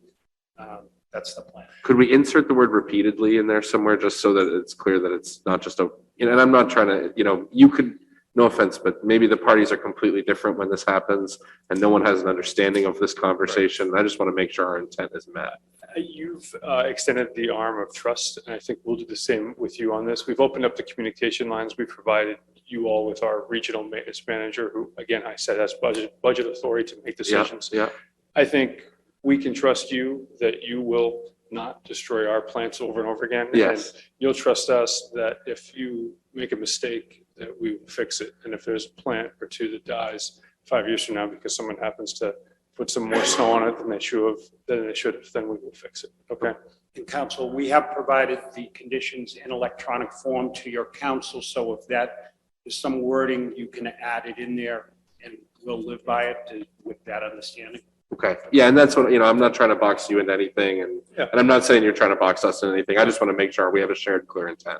I think reasonable minds can prevail. Thank you. And I do have those conditions in front of me if we want them read at any point. Councilor Knight. Madam President, thank you very much. Ultimately, I think it's safe to say, right, that this isn't a project that any of this behind the rail were crazy about from the start, all right? That's why we went to court, okay? Our recourse is very limited legally. You know, that's why the judge remanded the case back to us. Ultimately, what we're being asked to do is approve a storage tank, a flammable gas, a flammable liquid storage tank, right? And it's a by right. It's a by right application. It just requires a special permit. Virtually every city board that had this application before we received it signed off on it in one way, shape, or form. So our recourse was very limited from the start. okay? So when we look at this, you know, the only body here in the community that said no was the city council. Every other body negotiated some sort of condition or restriction or compromise solution, and the council dug its heels in and said no. And we lost. Okay, so now we're in the position where, although it's not necessarily a project that many of us were crazy about, it's the project that by right can be there, and it's the project that by right we're going to get, in my opinion, after we take this vote this evening. I think that BJ's has come up and they've, you know, done a mea culpa on some of the bad neighbor issues. They've certainly been very forthright in their willingness to add additional conditions and restrictions and requirements that we're looking for to make us a little bit happier with the proposed use and the impacts and effects that it's going to have on the neighborhood. So with that being said, you know, I think that the process has been a long and arduous one, and I'm glad that at the end of the day, we can come to some sort of agreement that protects both parties' interests. So with that being said, Madam President, I support the paper this evening, and I hope we can move for a vote for a favorable vote in short order. Thank you, Counselor Knight. Counselor Carviallo. Thank you, Madam President. If you could refresh my memory again on I think I asked you about the traffic pattern for when they were gassing up. Did you say that there'll be no traffic going out to Middlesex Avenue? You'll have to refresh me on your question specifically. Not directly. We do have the engineering here and wants to put the graphic up. It's not direct. I think your question was on queuing. On the queuing up because It's all in the, it's designed. it's all to be inside in the property. It's not only inside the property, it's designed to be inside the gas station area. Right. The numbers that the engineer was talking about, you could have him up again to give you the numbers. They're all inside the area, not even on the site drive. Okay. It's all designed to be held inside the gas station area property. So when the people turn into the property from Middlesex Ave, they'll go down and then turn into the gas tank? Correct. Right. That's correct.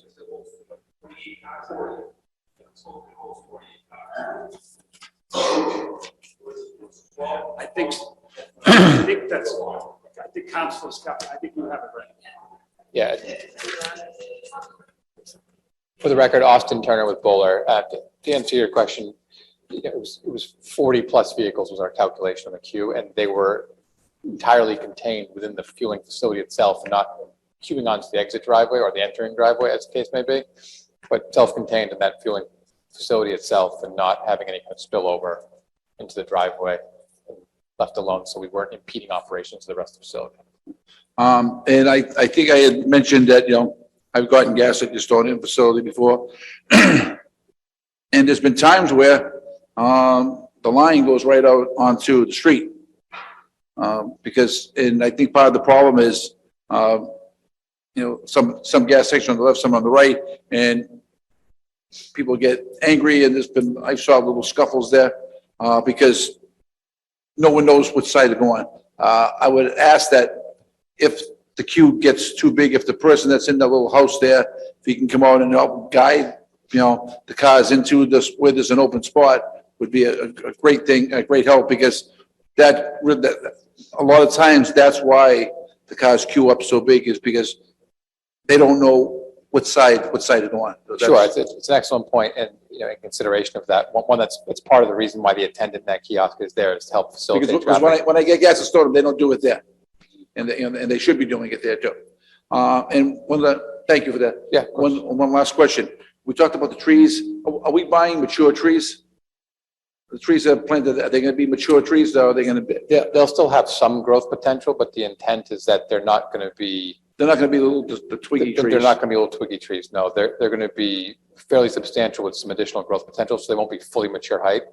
But the trees that we've selected are aggressively growing. So, you know, some of those evergreen trees have the potential to grow multiple feet a year. Thank you. Yep. Counselor Collins. Thank you, President Merrill. Thank you to all BJ's representatives for joining us again in the chambers. Just to, you know, to pick up on the thread that Councilor Knight was speaking to, you know, for the benefit of residents that are observing this process, you know, ultimately, this is a permit that is allowed by right. I wasn't on the council when this process began. I think it's, as it's been stated, it's no secret that this was a project that not everybody on this council was convinced was needed here in Medford, but it's a by right project. I'm really grateful for this process that's allowed us to get clarity on hearing from residents, knowing exactly what neighbors want to see from this space in order to, see that reciprocal relationship more fully. Through this process, I think we've been able to arrive at a package of conditions that can address specific things that the abutting neighbors need to see to get to specific outcomes that will help this be as neighborly as possible when this gas station goes into operation, and really attach that as a condition to the permit, not a handshake deal, something that we can continue, make sure is followed up on, and make sure that this relationship is as good as possible for the people that it will affect most directly, the abutters. So I appreciate your willingness to engage in this process, and really deeply appreciate all of the constituents that reached out to us during this process on both sides of the issue. And, I think what's before us is kind of a best case scenario for this going forward. So I'll be supporting this evening. Thank you. Thank you, Councilor Collins. Councilor Sang. Thank you, President Merle. I promise, President, I'd keep it brief. I just wanted to reiterate some points from last week. I think, as Councilor Knight said, this isn't necessarily the ideal outcome for all councilors, and we've, throughout the whole process, have had our fair share of concerns about this, but we really appreciate all the work that you guys have put into it, all the work that our lawyers have put into it to create a deal that, as Councilor Scarpelli really highlighted, I think has some benefits to our residents. And I hope that this is the start of a healthier relationship between our residents and between BJ's. As someone who grew up in the Wellington neighborhood and still spends a lot of time there, I've heard a lot from both sides on this issue. And I think the other councilors have explained why I'll be voting yes on this tonight. But I just wanted to make those points and to thank you guys for coming to these meetings and for negotiating in good faith. Thank you, Councilor Sang. President Bears. Thank you, Madam President. I'd like to move to approve the license with the following conditions. One, that BJ's will implement an advanced maintenance program, which will consist of weekly parking lot sweeping and day porter service 3 days a week. Can I stop you? Are you reading the email? I am. Okay, just to these are the conditions that were presented after our last meeting, just to make Yes. it clear that Vice President Bears isn't just announcing his own conditions. These are Yes. agreed upon at our last meeting. So if you want If you want to read them. I'd like a fact checker. Do you want to read them? to, sure, I'll read them. All right. So you want a motion to approve based on the conditions that were presented to us from Attorney Austin based on our previous meeting. Yes. I know that we have residents. Yes. We'd rather listen to our residents before we. Happy to do that. Yep. Sorry. Yes. I'm willing to hold off. Yes. Yes, so we'll hold off on that. And just to be clear as well, we did have folks speaking at the last meeting in favor and opposed to this paper, but I do want to open it up once more for any additional comments from residents. I have just one quick question. When is this project going to start? Have a date, start date? And when is the landscaping going to start? Okay, thank you.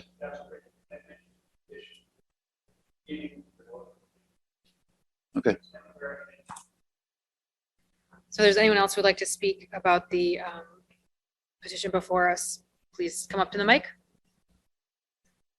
Just name and address for the record, please. Nate Merritt, 373 Riverside Ave, Medford. I love this idea. I'm a consumer, I'm a loyal BJ's customer, and the fact that your gas is cheap, it works, it gets me to work, back and forth. I think we've already talked tonight about the conditions of the economy, right? 6% inflation is not what it really is with gas compared to last year. So as a parent, this is a great idea, and it saves me a trip from going to Stoneham and back every time I want to go fill up my gas tank, because you guys have the best prices in the area. I understand that there's concerns for the residents in the neighborhood, and at the same time, I live right in the corner of Locust Street where there was a lot of development forced down our throats. So the fact that you guys have been able to help work out something that's mutually beneficial, that will actually benefit the community, I applaud you for that. So thank you, councilors, because we need some more commercial business in this city. We really do. Residential side is good, but anything we can do to help support commercial business, and also people live in Malden People live in surrounding communities. They will come to BJ's to go get gas. They will help bring money into our economy. So I fully support this. Thank you. Thank you. Anyone else who wishes to speak, please come up to the mic. Name and address for the record. Hi, my name is Mr. Wood, John Wood. I live at 44 Woodruff Avenue in Medford. And I was there when BJ's first started opened up, okay? And I'm gonna be honest with you. I know exactly when they're supposed to put the fence is on Middlesex Avenue, okay? And then Fells Way. But every 3 years, there's a new management comes in, doesn't do anything, okay? Now, I've been living in Medford for 41 years, and I've seen trucks parked there at nighttime. Used to be a fence there, but when the first owner was there, he used to do that. But then when there was another management came in, it just went out, okay? And then I live right across from it's a transmission plant, okay? They put trees along the bushes. They even put the bushes to cover the fence so that you don't see the electric plant, okay, on towards Middlesex Avenue. I'm gonna ask you, I don't know what kind of trees you're gonna put there. I hope you're not gonna put the trees that are gonna cover the fence or the wall. Because the reason why I'm saying this, towards Middlesex Avenue, they had trees, and people were throwing tires behind the trees. I found microwave oven, and you know who had to clean it up was the electric plant had to clean up. And I told a guy, "Senator, can you just bring the trees up, cut the bottom, and then that never happened anymore." Another thing too, I call this. I went to BJ's and I asked BJ's, "Can I ask you a question? Who owns the property on Woodruff Avenue?" They say the city of Medford. Okay. So I called the DPW. There was dead trees. Okay. Now you're gonna laugh at this. I never could believe this. I hate to say this. I called DPW. Okay, we'll put you down. I said, okay.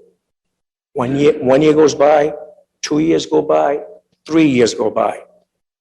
So then I said, I'm gonna call the city, I'm gonna call the mayor's office. Call the mayor's office, the secretary called. I said, listen, there's been dead trees for 3 years now, and this is going on 4 years. Never heard nothing. 1 year goes by, 2 years. So that's 5 years now. And I said, this is ridiculous. I says, I live on this street. I'm paying taxes. They passed a buck. BJ's passed a buck, and the city of Medford passed a buck. So now I found out who owns the property. Then I'm thinking it's got to be the city of Medford because I had the hydrant in front of my house, and they put it across the street. So that's got to be the city of Medford. Okay. Now, every night I go by there, it's dark. It's like cars parked there. God knows what they do. But I call it police. Nothing happens. So I'm just hoping that you people keep the truth, because I'm going to be honest with you. Even if you put the gas station where on towards Middlesex Avenue, you're going to have a lot of traffic. I even asked them to put a light. There's been accident on Middlesex Avenue because you got cars coming out of the car wash, you got cars coming out of the gas station, mobile gas station, and then you got cars coming straight ahead. I mean, this is ridiculous. I mean, there's got to be something's going to happen. I mean, there's been 4 accidents already on that street. Okay, and then I even called the city of Medford. There was an accident there. Oh, you got to call the state police. That's not their jurisdiction. I says, yeah, there's a guy hurt. I says, I understand it's not your jurisdiction, but can't you call for me?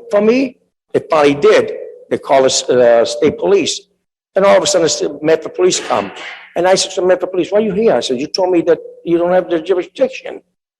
So BJ's on Middlesex Avenue is horrendous. The traffic is I don't know, I don't know what I'm gonna tell you. I don't think it's gonna work. I'll be honest with you. Now, well, how, can I ask you a question? When you go into Middlesex Avenue, the way it is right now, you take a left, okay? But if you come down, Malden, you take a right. Now, if you're gonna put the gas station there, where is the exit, where's the people gonna be going into? The gas station?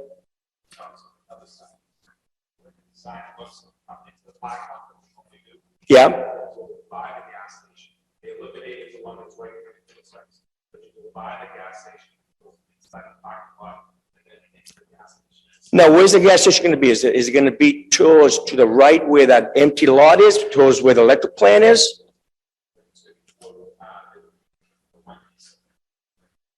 Or the windy side? Okay, because I hope you're not gonna put an opening in, on Woodruff Avenue. No, we're not doing anything. The design they showed us. Part of the conditions is actually to narrow the size of the opening to make it safer and to make street improvements, as well as to monitor the lot to make sure that there aren't trucks and people sitting in the lot at night, and to improve the tree maintenance along all of Woodruff Avenue. Now, can I ask you a question? Can they put lights on Middlesex Avenue?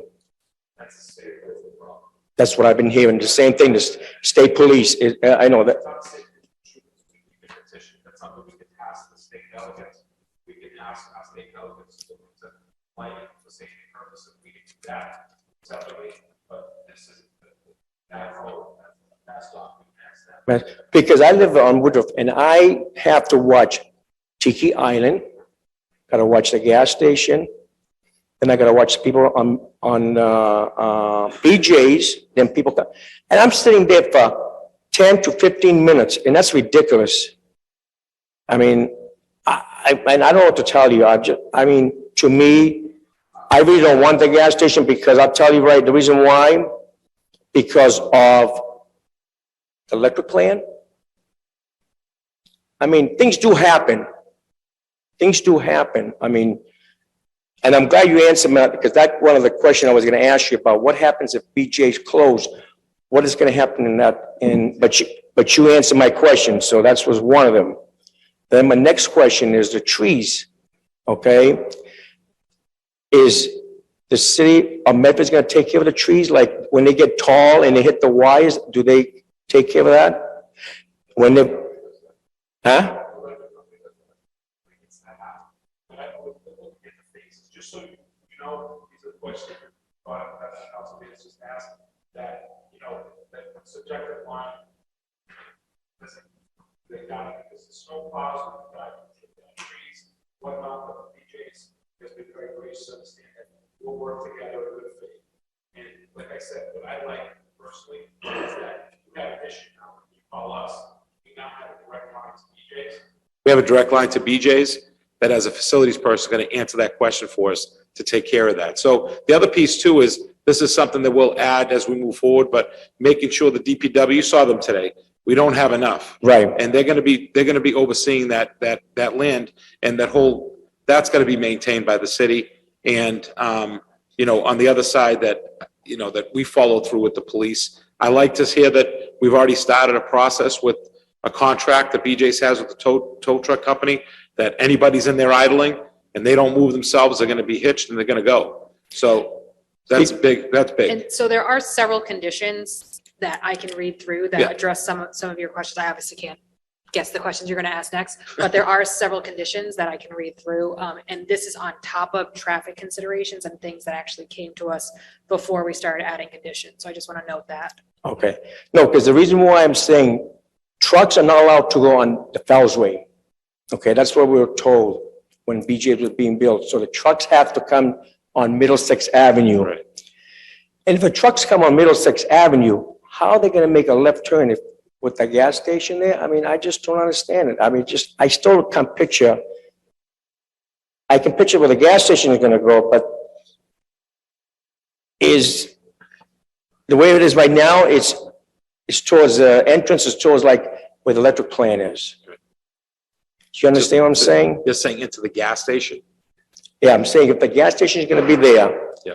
and the trucks have to make a U-turn there, Is a truck gonna be going into the gas station? No, that parking lot's big enough that if the truck had to make a U-turn. Because they can't go in the Fellsway, I know that. No, but the parking lot's wide open. Counselor That's- Knight, I think, is it safe to say, sir, that based upon the amount of questions that you have relative to the project, that you'd be opposed to this project at this point in time? Pardon me? Based upon the amount of questions that you're asking this evening surrounding the project and how it's gonna work, it seems like you're opposed to the project at this point in time? Yes, because I've seen, I'm gonna be honest with you, I've seen, they promise us, PJ's has promised stuff when the first management, he was good, yeah, I liked him. Yeah. But then a new one came, and he said, well, that's not our problem, that's not our problem. I said, what do you mean it's not your problem? The reason I asked is So because that's what I'm saying is if this can be written, I hope they keep that promise, I hope they don't say it's not our problem. so so the conditions that are When you being hear some put of the on, conditions, you'll understand. they're conditions of the permit itself. So if they do not meet these conditions, their permit will be revoked. So it's not just, That's why there's more hopeful security. and, Okay. it's not just a handshake, like these are conditions of the permit itself. it's a legal agreement. Okay, because Mr. Grant, he was the chairperson for the city of Medford, he was the lawyer. And he was the one that, Gene Grant? huh, Mr. Grant? Gene Grant? Yeah, yeah. And he was the lawyer for the city of Medford, and he's the one that told me a lot of stuff about BJ, so. So I want to thank you very much for, Yeah. I just want to Thank give you my point of view, what I've seen of BJ's, because I lived there for 41 years, and it's horrendous in Middlesex Avenue. Yeah. I hate to say that. And I think that's really helpful. And even just the, people hiding stuff in the trees and the bushes over there, that's really helpful to know because we're not there all the time. We don't know that. Do you know, I called the city hall, and I said, listen, somebody dumped a computer across the street from the electric. You know what they said?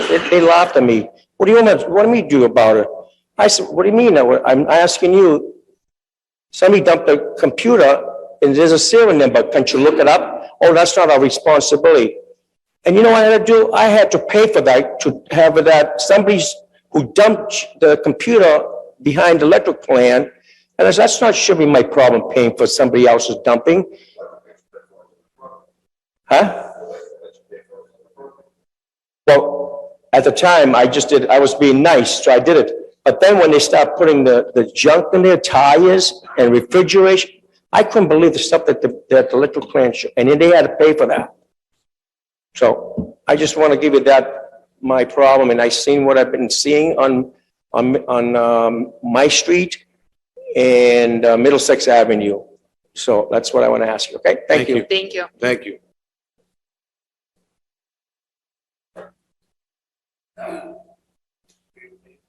Evening. Name and address for the record, please. My name is Maurice Trollo, 34 Woodruff Avenue. The council did a great presentation. Fantastic for all the details and everything else. But I went through this before 39 years ago. And BJ's promises the world. We have a gate, an inch and a half pipe gate, a straight type of a gate. We were promised 39 years ago, they're gonna upgrade that gate so the trucks would not be able to, the 60-foot trailers, they would not be able to pull in the parking lot without parking there for 3-4 hours at a time. And nothing was done. The gate worked for approximately a week and a half to 2 weeks, and it hasn't worked since in 39 years. They promised all the landscaping. I think we have there maybe 12 or 13 or 14 trees. So basically, the point is, before we even get involved with this gas station, 64,000 gallon capacity, we should get BJ's to be a little better neighbors to us. At this point, you can't even park it. They promises the world, they're gonna put a stockade fence, this and that. We end up with a chain link fence. When the cars are parked right there, they got the headlights on. You can't even watch TV across the street. You have to have the shades down. So before we discuss, Point of information, Madam President? give a permit for a gas station, we should talk about, Let me- excuse, I'm I sorry. just want to explain something. Go So ahead. ultimately, the way this works is because of the zoning and the area where the gas station is going to be located, they have the right to do this by right. All they're doing is coming to us for a special permit so that we can put conditions on it, Yeah. right? To protect the neighborhood. And I think we've accomplished that. But ultimately, we went to court on this. We said we don't want the gas station. We lost. That's why they sent it back Right, I to us. So understand. now here we are today. What are we Sure. going to do? We're going to go and say, sorry, judge, we don't want to negotiate anymore. Right. And then they send it back to the judge. The judge says, okay, Medford, you lose. And then all the restrictions go out the window. Right. You know what I mean? Because that's the alternative at this point. I understand that, but they have to come up with some kind of a permit to renew their license, whatever they have to do. So before we allow any more permits for BJ's to keep in business, we should take care of other neighbors. We have better neighbors. There's a possibility they might have to put a 6-foot barrier right across the Woodruff Ave to keep the headlights down, to keep the noise down. Right now, it's a speedway with a construction type of a security on Middlesex Avenue, could even be remote control or whatever. I went up to the manager myself in regard to this gate. At nighttime, after the store closes, it's like a speedway there. Everybody cuts across from behind that Middlesex Avenue to the Fellsway. If they had a gate up there, that wouldn't happen. You got trucks, 60-foot trailers, parking there for 3-4 hours from 11 o'clock on until the store opens up to make their delivery. And that's not right.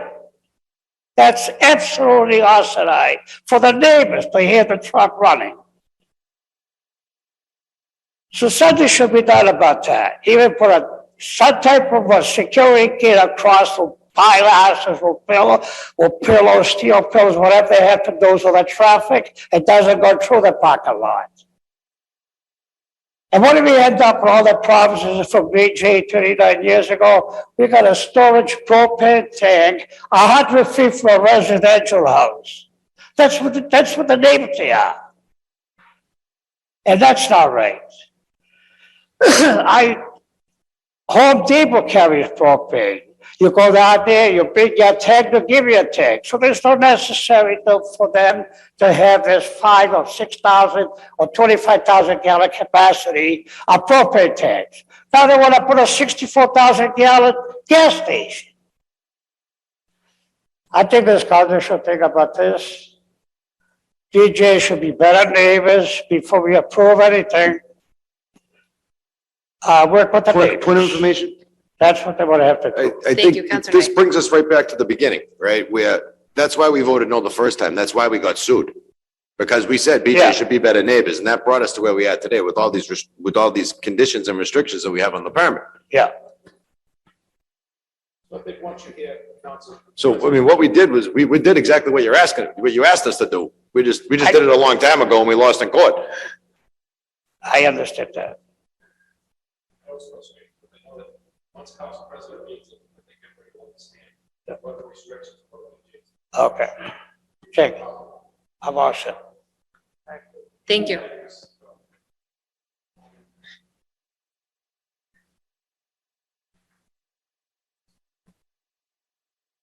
Name and address for the record, please. Stephen Broadley, again, I was here 2 weeks ago from Aaron Fox Schiff.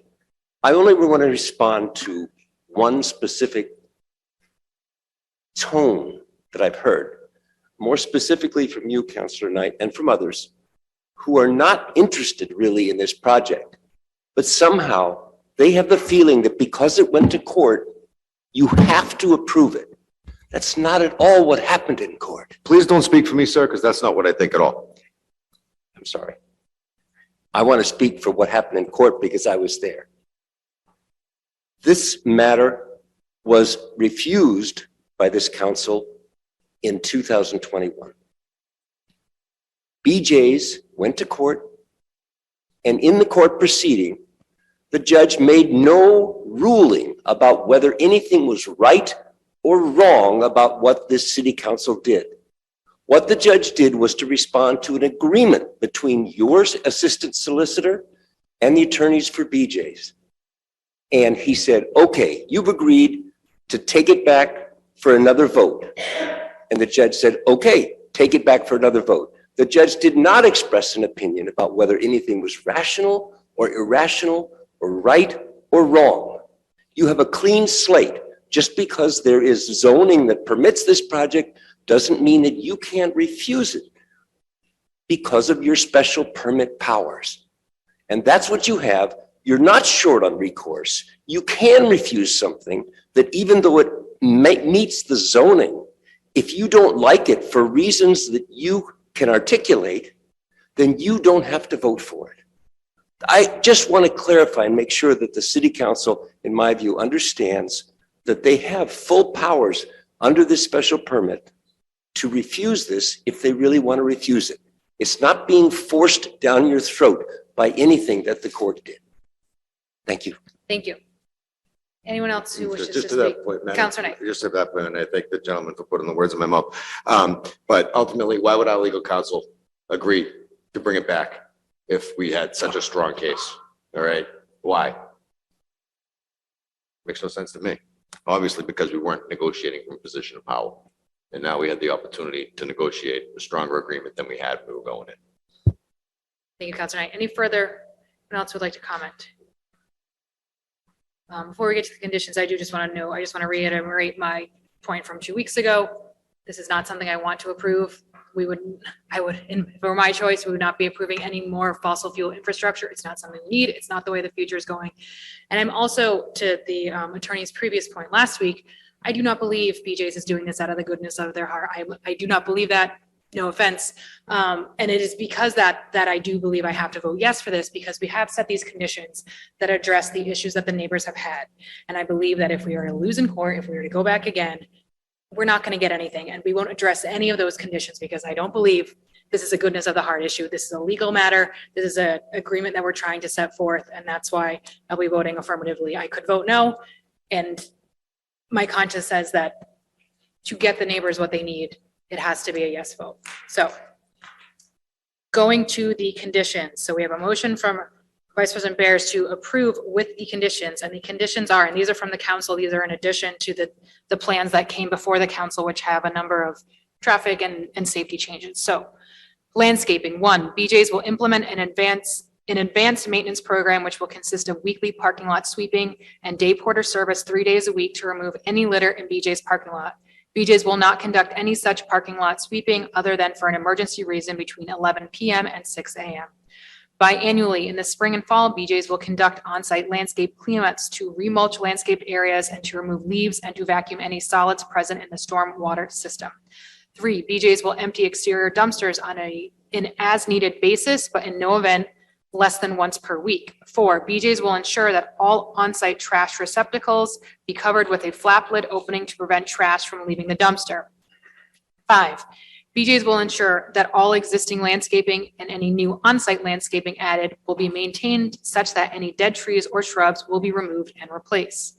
6, BJ's will plant additional landscaping improvements on its property consistent with the landscaping plans presented to the City Council at the January 17th hearing adjacent to Woodruff Ave. Such planting will be done in the first phase of the gas station construction project. 7, BJ's will, subject to the approval and request of the city, remove and replace any of the dead trees with new trees and shrubs in the public right-of-way along Woodruff Avenue consistent with the plans discussed at the January 17th hearing. The new landscaping will become city property upon planting. If any such new landscaping dies of natural causes and not because of snowplow or other inflicted harm caused by the city or other third parties, BJ's will replace each such landscaping for as long as the gas station is in operation. BJ's will have no other duties in the right-of-way other than landscaping replacement if and when needed. 8, annually, BJ's will provide the City of Medford with a written summary of maintenance activities to confirm that the conditions of its fuel storage license are satisfied to a representative of the city to be designated by the City Council.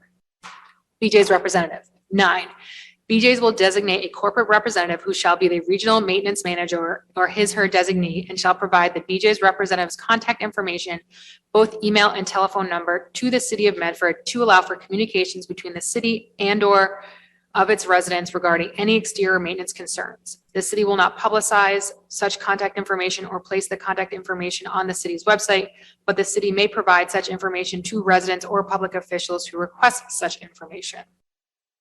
Pedestrians and traffic.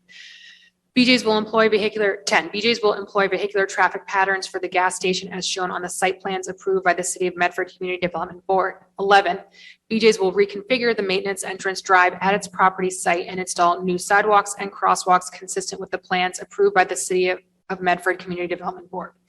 12, BJ's will install appropriately spaced removable speed tables on an annual basis during the period from April 30th through October 30th within the main interior site drive aisle, which connects Middlesex Avenue to the Fellsway in order to address excessive speeds.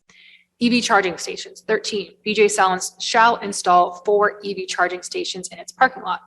After hours trucks. 14, BJ's will install no parking signage in the parking lot and will secure the services of a towing company capable of removing any unauthorized vehicles/trucks from its parking lot, subject to compliance with any towing ordinance of the City of Medford. Please note, BJ's security personnel has already secured the services of a local towing company to address this issue and will continue to work with the Medford Police Department to eliminate this nuisance. Very truly yours, Dennis E. McKenna. So that is the extent of the conditions from the council. Is that anything missing? So on the motion of Vice President Bears to approve with the conditions listed, seconded by Councilor Knight. Mr. Clerk, please call the roll.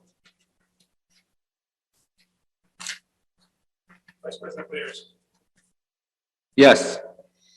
Councilor Perry-Ellis. Yes. Councilor Collins. Yes. Councilor Knight. Yes. Councilor Scarpelli. Yes. Councilor Singh. Yes. President Morrell. Yes, 7 in the affirmative, 0 in the negative. The motion passes. Thank you all. 2-2. On the motion of Councilor Knight to suspend the rules to take the common bit license, seconded by Councilor Singh. All those in favor? All those opposed? Motion passes. What number is that? I guess I should ask what page. All right. 23-029, petition for a common vittler's license by Vimal Patel, 265 Oakland Avenue, Methuen, Massachusetts, 01844, for Daily Mart at 267 Spring Street, Medford, Massachusetts, 02155. Madam Chair, I just want to say thank you very much. Thank you. Have a good night. Thank you.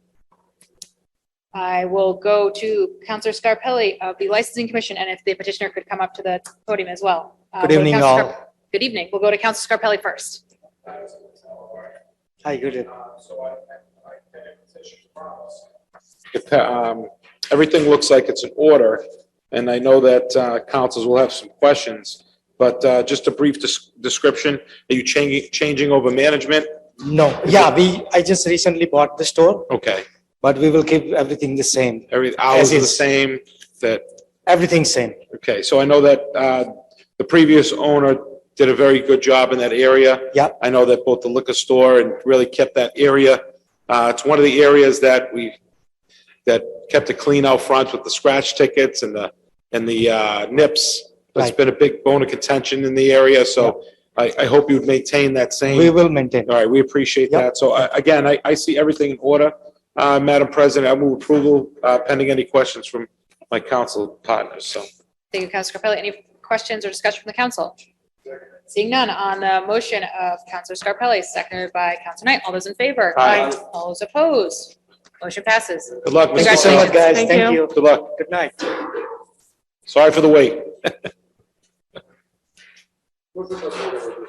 On the motion of Councilor Knight to revert back to regular order of business, seconded by Councilor Singh. All those in favor? Aye. All those opposed? Motion passes. 22-412, legal notice, City Clerk's Office, notice of a public hearing. The Medford City Council will hold a continued public hearing originally opened on July 19th, 2022, in the Howard F. Alden Memorial Chambers at Medford City Hall, 85 George P. Hassett Drive, Medford, Massachusetts, and via Thanks. Zoom on Tuesday, January 31st, 2023 at 7 p.m. A link to be posted no later than Friday, January 27th, 2023 on petition from Starbucks Coffee, Daniel Brennan, permit agent. 177 College Avenue, AKA 161 College Ave, Medford, Mass. 02155, for a special permit to amend its hours of operation in accordance with Medford zoning chapter 94, 7.2.1, to operate extended hours at its business at 177 College Ave, AKA 161 College Ave, Medford, Massachusetts. 02155, said site being located in a mixed-use zoning district as follows. Extended hours of operation requested 5 a.m. to 7 a.m. Sundays through Saturdays. Petition and plans may be seen in the office of the city clerk, room 103, Medford City Hall, Medford, Massachusetts. Call 781-393-2425 for accommodation/aids. TDD 781-393-2516. The city of Medford is an EEO AA 504 employer. By order of the city council, signed Adam L. Hurtubise, city clerk, advertised in the Medford Transcript and Somerville Journal, June 30th and July 7th. This is Vice President Bears. I was just gonna motion to approve with the condition that the permit only go with the business and not the property. Thank you. Is there any discussion from the council on this paper? Sorry, it was a motion to approve with the sole condition that the permit stay with the business and not with the property. Any discussion from the council? So, and just a reminder, this is we have the opinion from Attorney Austin with KP Law that this is in fact a zoning vote, so it will require 5 votes for approval. So on the motion of Vice President Bears to approve with the condition that the permit stay with the owner and not the property, it's seconded by Councilor Carviallo. Mr. Clerk, please call the roll. Madam President, I do think it's important to point out that Attorney Austin said that the labor practices of Starbucks is not a significant or appropriate reason for denial of the special permit and the conditions to the extent that I, for one, feel as though Starbucks is not a very good employer. I feel as though they've gone a little bit too far in their efforts to impede with labor organizing in their corporation, and I think it's shameful. However, based upon the slap that we just got relative to BJ's after a year long of legal haranguing, I do feel as though it would be in the city's best interest financially to approve the document that's before us. Thank you. Thank you, Councilor Knight. And just for some additional background, I spoke with Rocco DeRico and he said that no one else bid for the project, and that is why we have a Starbucks there as opposed to something else, perhaps with different labor practices. The dunks. I just want to, if I may, just say that I do completely agree with Councilor and making the motion with the understanding that that's where we are. Great. Thank you. So on the motion of Vice President Bears, as seconded by Councilor Carviallo, Mr. Clerk, please call the roll. Vice President Bears. Yes. Councilor Carviallo. Yes. Councilor Collins. Yes. Councilor Knight. Yes. Councilor Scarpelli. Yes. Councilor Singh. President Morrell. Yes, 7 in the affirmative, 0 in the negative. The motion passes. Unequivocally, it passes this time. You guys you're good. Thank you. There's no question whether or not it passed. Thank you. I'll do it. Motions, orders, and resolutions 23-023 offered by Vice President Bears. Be it resolved by the Medford City Council that the Office of Planning, Development, and Sustainability provide language to the City Council to adopt the specialized municipal opt-in code option of the state's base building energy code, commonly referred to as the Green Stretch Code. Vice President Bears. Thank you, Madam President. As folks know, there's a state building code that determines the requirements for construction across the state. There's a few different kind of versions of it that municipalities can either opt into or otherwise. The longer history is that there were previously 2 versions, and now there's a specific specialized municipal opt-in code option that's become available. It would allow the city to use the state's new building code, which provides for more green energy options in new construction. And I do have one amendment. If we could just add a quotation mark to the end of the resolution. Great, thank you. Then I would move approval. Thank you, Vice President Bears. On Councilor Singh. Sorry. Thank you, President Morrell, and thank you, Vice President Bears, for putting this on the agenda. This is such a pivotal way in which our city can reach the goals of our climate action plan and to address the concerns of our residents and the desire from our community to make sure that we are doing as much as possible to reach our climate targets and playing our part in addressing the climate crisis. According to the presentation from OPDS to the City Council and it's stated in the Medford Climate Action and Adaptation Report, buildings account for 67% of carbon dioxide equivalents in our city. By tackling this question head on and by opting into this program, we will be doing our part to lower that number, which is, again, makes up a very significant chunk of the emissions that we produce as a city. Yeah, I think that's the most important thing to be said. Thank you, Councilor Singh. Great. Any further discussion on the name and address for the record, please? Nathan Merritt, 373 Riverside Ave in Medford. It's more of a question for you, Councilor Bears. Did you hear about a high school in Western Massachusetts that couldn't turn the lights off since October 2021? I do watch Saturday Night Live. Yeah. Okay, so I know some folks don't necessarily know what I'm talking about, but I'm actually from that town. That was the new high school that replaced the one that I went to. Yeah. I'm also a taxpayer in that community. Yeah. So I just found out that, we've been getting a bill for approximately $220,000 because we couldn't turn the lights off with switches, because good intentions for having centrally managed green buildings, but yet information's fuzzy. There isn't a lot out there in the public domain. Sounds like it might be because of a computer hacking or something, and therefore it's a centrally managed issue. We had teachers literally trying to unscrew light bulbs, I guess, to try to turn the lights off because there weren't local light switches. So if you adopt this in its current form, are you handcuffing people to build buildings like that where they don't necessarily have local control over their HVAC systems and or lighting, especially when you want to have, even as a backup, but also just because it makes sense, right? Local control. So if you can turn the lights off if you want to, and not necessarily rely on the internet and a program because it's green. Yeah, so a couple things on that. First, this is just asking the office to draft the language that would be necessary to adopt it, so there'd be a further discussion whether or not it would be adopted.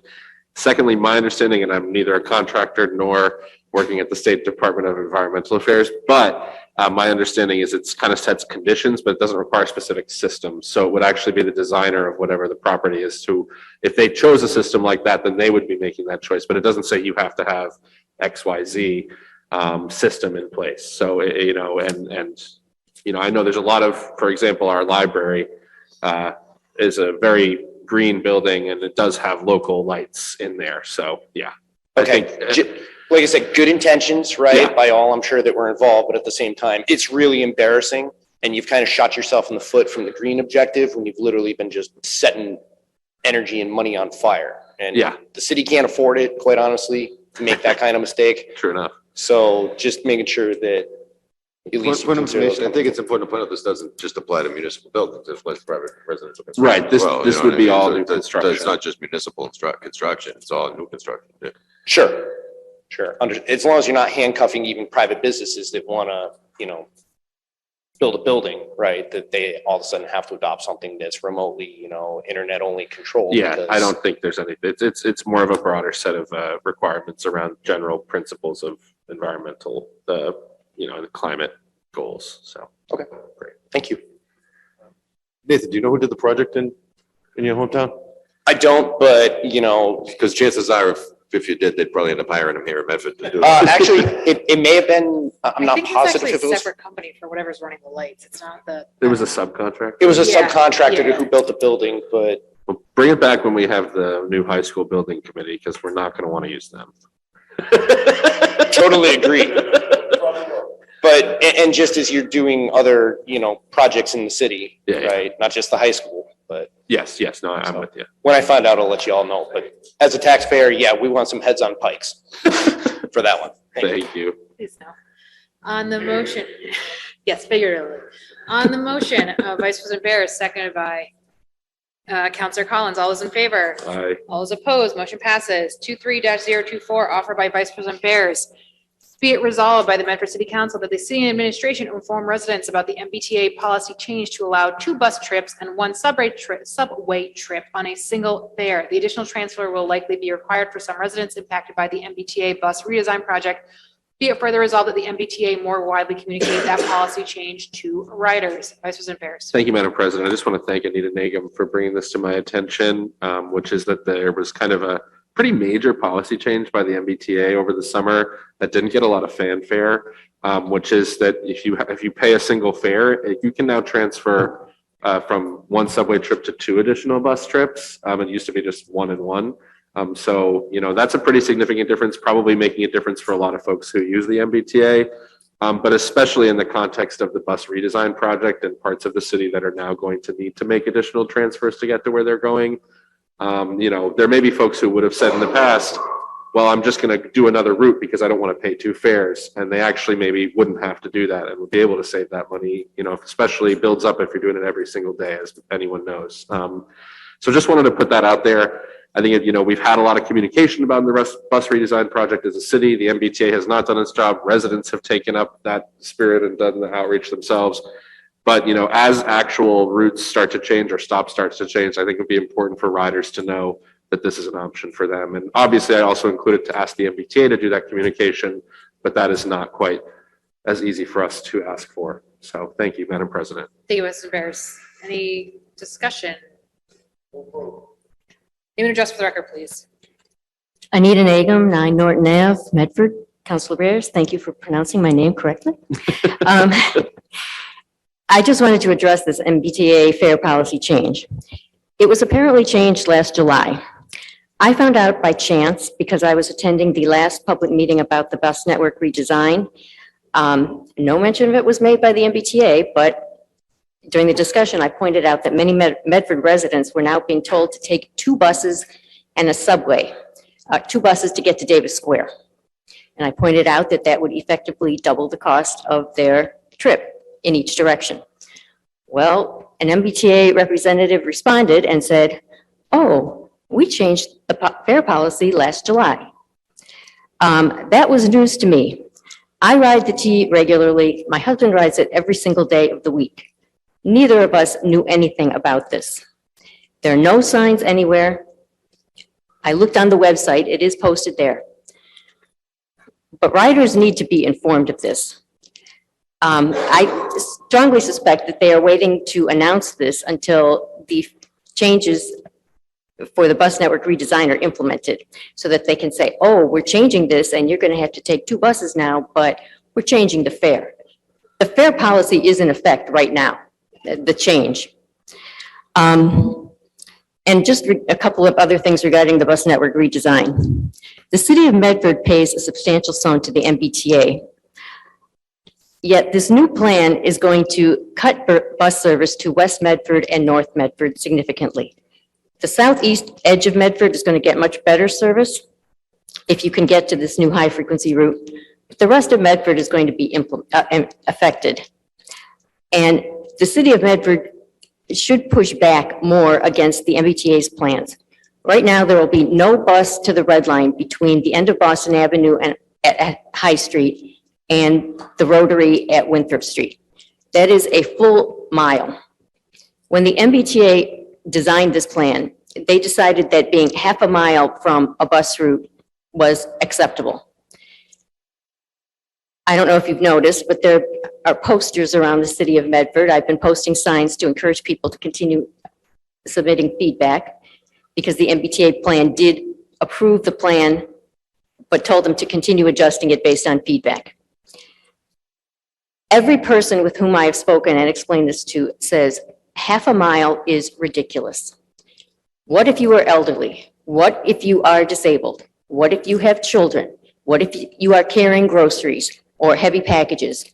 And what if there is bad weather? Half a mile is ridiculous. My name was in the newspaper because of the petition that we did last summer, presenting 2,000 signatures opposing the bus network redesign. People have been finding out about the bus network redesign, looking up the article and calling me up and saying, what am I going to do? Several people on High Street have called me up saying, I'm elderly, I'm disabled, I can't do this. The MBTA's response at the last meeting was, well, if you can't walk down to the Rotary or High Street or Boston Avenue, you can take the 95 bus and then transfer.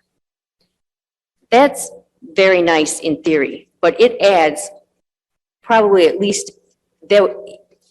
under optimal conditions, it would add probably half an hour onto your trip. in worst case scenario, 45 minutes to an hour. That is an unfair burden to place on residents. And the city of Medford really should push back more against this. One more last comment. As I stated, the MBTA Board of Directors approved the plan, but told the MBTA to continue adjusting it based on feedback. The entire plan involves things like electrification of buses.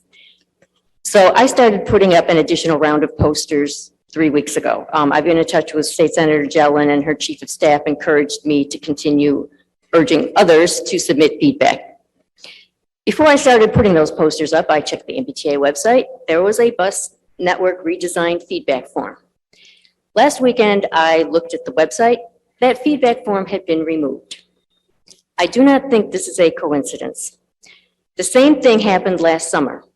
With my group, 4 other people and myself, we had posters all over Medford, Somerville, and Davis Square. They were getting a lot of feedback. All the little tabs were being taken from the posters that I put up. The last 2 weeks of the comment period, the MBTA removed the email address, which was the way to submit feedback, which was one of the ways to submit feedback, from the list of ways you could submit feedback on their website. There was an address, a mailing address, a phone number, and the email address. Last 2 weeks, they eliminated the email address. The MBTA, or the people who are designing this project, clearly do not want to be inconvenienced by comments from other residents, which will upset their plans, their grand plans for this bus network redesign. And I would like to ask if the city council would consider contacting the MBTA and telling them to stop discouraging feedback, changing the way you can do it. It's artificially disturbing the chances that residents have to submit feedback. It really, really upsets me that they are doing this. And again, I do not think it's a coincidence. Because of, I think we said this before, but because of the work that my group did, putting those flyers up with tabs all over, Medford and Somerville had the highest number of public comments of any towns in the MBTA system. And the MBTA, I don't think, was very happy with those comments because it forced a lot of changes to their overall plan. That's all I have to say about that, but thank you. And again, this fare policy is in place right now. It's not only a subway and 2 buses, you can take 3 buses on one fare as well. But Medford residents should know about it. It could affect them right now, and they might as well take advantage of it if they can. There's been enough issues with the MBTA service that if they had this knowledge, again, it could certainly affect their travel plans. Anyway, thank you. Thank you. Counselor Singh. Thank you, Ms. Needham, for coming to speak to us and for letting Vice President Bears know about the fare change. I use the T in the buses almost every day, and I didn't even notice it. I wanted to note that thanks to efforts from people like you, and thanks to the work that our council's been doing to organize feedback as well and to send it to the state authorities, to the MBTA, our state legislators have told me personally that Medford was the most organized municipality in the whole Commonwealth when it came to the bus network redesign plan.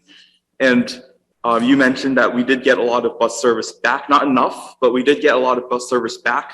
And it's no coincidence when you look at how organized we were. I thank you for coming up to the podium to speak tonight, because it reminds us that to send in more feedback and to keep in communication with MBTA and to keep organizing feedback as well.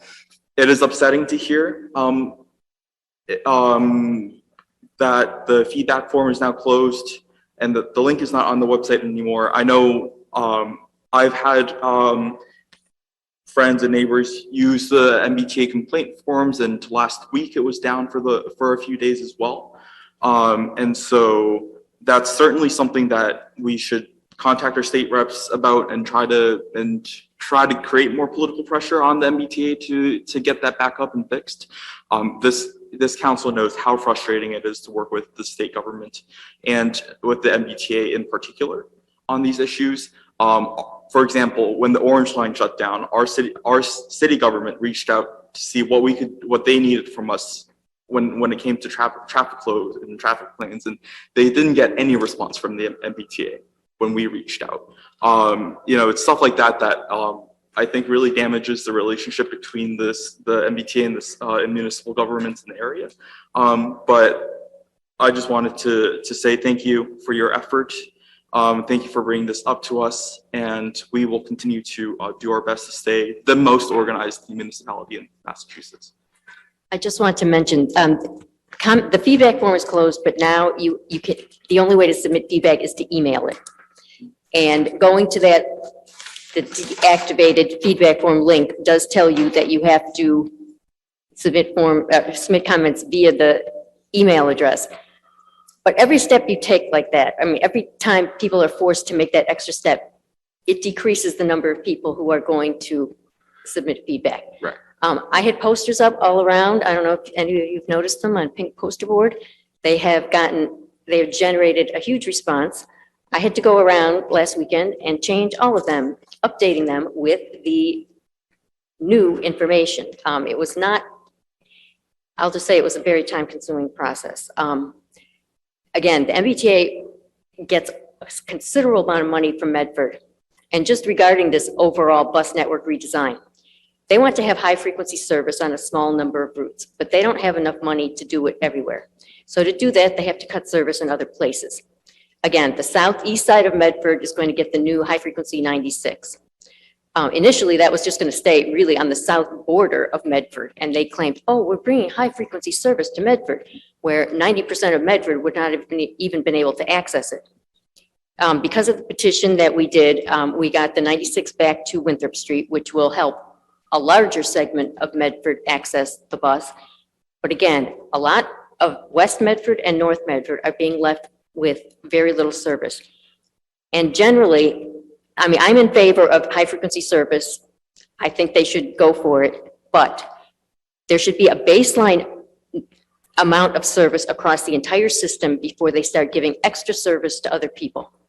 And that is the issue that I have. You shouldn't be leaving large sections of Medford with no access. I can tell you, I've probably spoken with 300 or 400 people in the past 3 weeks. Everybody is upset about this, and still people do not know about it. When they announce that this is going to start being implemented and these routes are going to be cut, there is going to be chaos. People have actually given me their phone number and said, if you organize a protest, call me up, I will come. I'm not at that point yet, but there may be spontaneous protests. I just want you to be aware of that, and I really hope that the city of Medford keeps pushing back against the service that is being taken away from other people and given to basically the southeast corner of Medford. As one person, she was from another town, but at one of the MBTA BNRD meetings said, some people are hitting the bus lottery and other people are being left with nothing. And that really is what it's like. Some people are going to be on these new high frequency routes that come every 15 minutes and other people will have no buses at all. It needs to be distributed more equally before you start giving extra service to a small segment. Anyway, thank you again. Thank you. Councilor Sang. I appreciate you for being you're being so your nuance on this issue. You're absolutely right that there are people in the city who will benefit from the plan, especially in South Medford and now Medford Hillside. And I know they're bringing one express route back, which this council's been pushing for forever. Well, you're right that, the MBTA, I think oftentimes thinks of the subway extensions as a replacement for bus service, which it's not because they serve completely different goals. And so I totally hear you on West Medford, North Medford. There are clearly parts of the plan that are lacking. And so we'll keep pushing on those points as well. Thank you. President Bears. Thank you, Madam President. And thank you to everyone. I think there should be further opportunities for us to address this as they ask us to change stops as well. So there's still more steps in the process before they move forward. I just want to further amend this to also request that the MBTA maintain a consistent form of public comment and feedback so that they're not changing it up. Thank you. Any further discussion? So on the motion of Vice President Bears as amended by Vice President Bears, name and address for the record, please.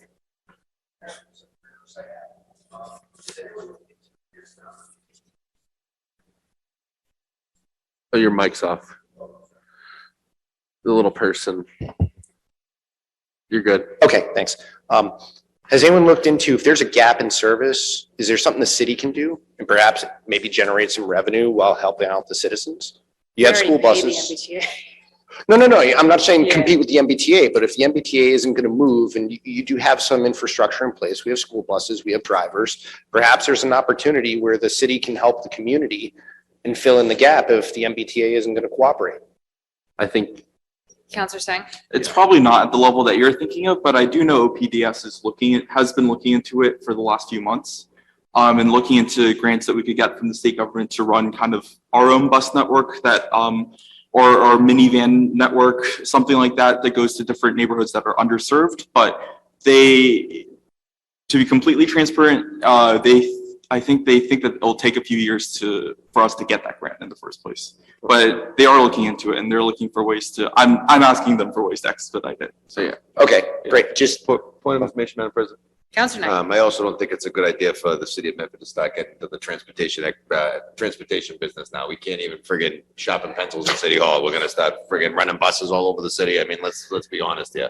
You know what I mean? We got a parking department that we just opened up in a year and it's been nothing but a nightmare. If we take over a transit department, who the hell knows what's gonna happen? Yep, this could actually make money instead of the parking department, which is losing money. Given how much of the MBTA is publicly subsidized already, I doubt that it would be, it's probably a loser on the profit and loss statement, but you can't always call Counselor Carviello if you need a ride, so. And, if there's, I didn't want to say it, but if there's other options for folks to use, even just information about what's available is probably helpful in the short term. Name and address for the record, please. William Navarre, 108 Medford Street, apartment 1B. My main thing was actually just to reply to that last comment, which I think was really helpful. I think it's good people are thinking outside the box and stuff. That's not a way to make money. That's a way to spend money because that's going to be expensive to run buses all over the place. I think it's a really good idea. You'd have to start saying, what you'd have to do is you'd have to start come to property owners, say, hey, this is going to increase your property value. You willing to raise taxes for that? And they're going to have to decide. Yeah, Zach, Councilor Bears will approach them and this is Scarpelli's suggestion and hopefully they'll say yes to that. But that's what's gonna have to happen. And I'd really be in support of that. I'd be very excited to say, if we want to improve buses, here's how we can pay for that. And the city can take its, can write its own destiny on that. We don't have to be dependent on the MBTA. But given that Councilor Bears has been shunted this responsibility, I don't think the council anticipates it's going to be that popular. Wow, thank you.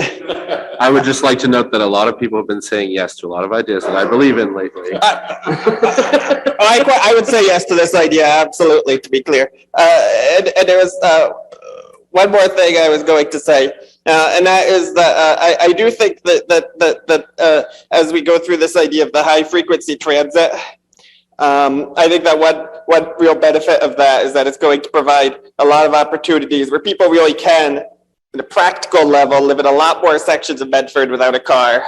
We're gonna we could have more development going up without massive parking lots, and that's gonna help the housing crisis. Going to be an opportunity for businesses. It'll create under our tax scheme. It'll also create more tax revenue for the city. So.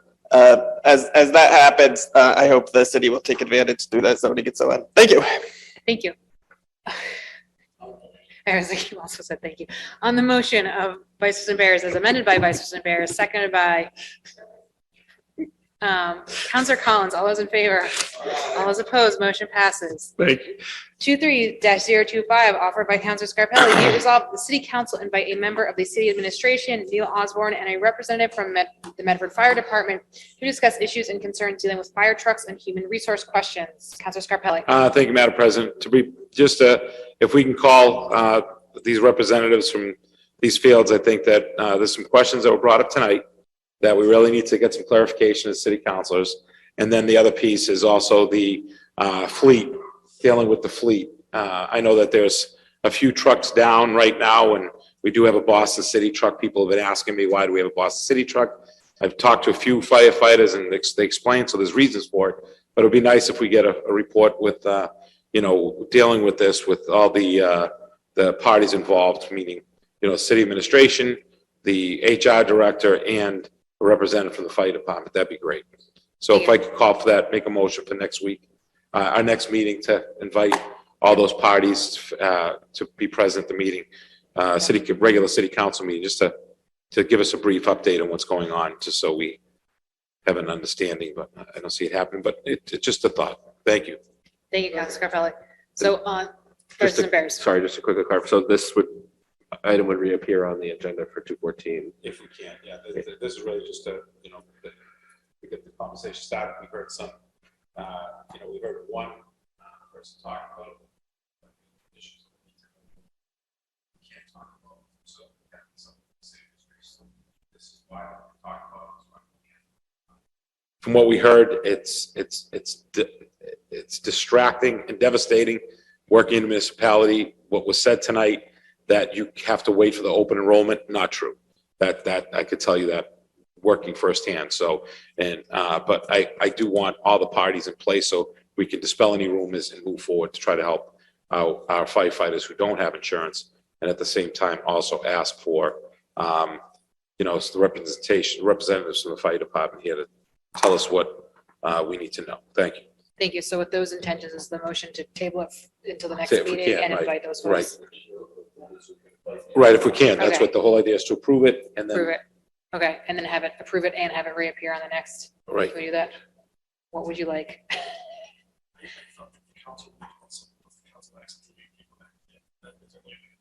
Only if it's rejected.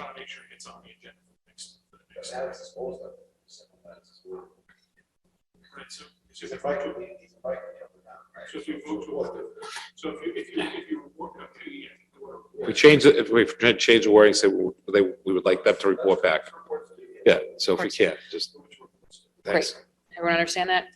On the Thank you, motion sorry about that. Of Counselor Stickler, on the motion of Counselor Scarpelli, as amended by Counselor Scarpelli, second by Vice President Bears. All those in favor? Aye. All those opposed? Motion passes. Council Stickler.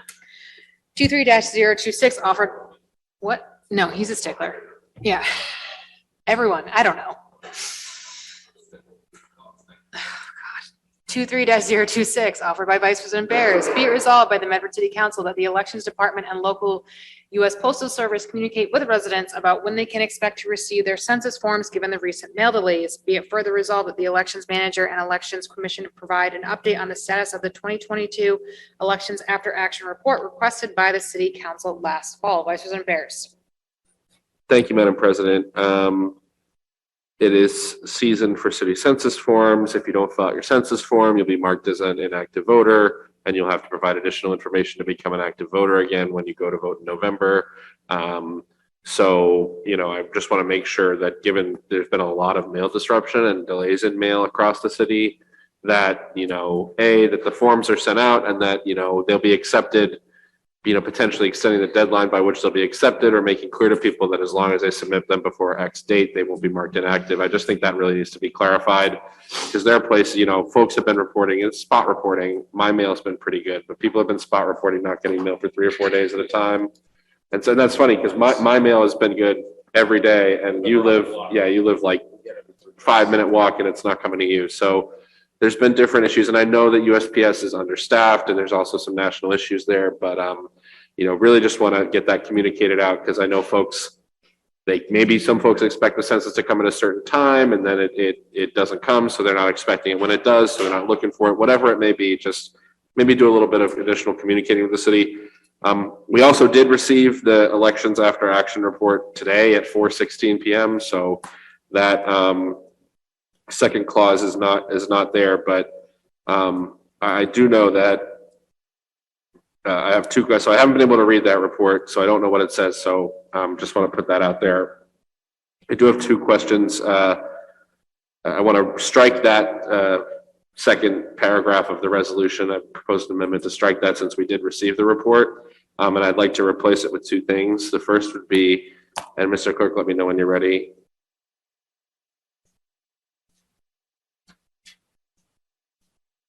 Be it further resolved that the elections manager and elections commission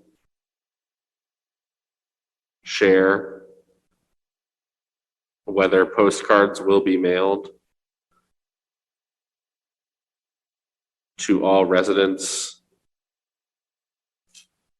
before the 2023 municipal election,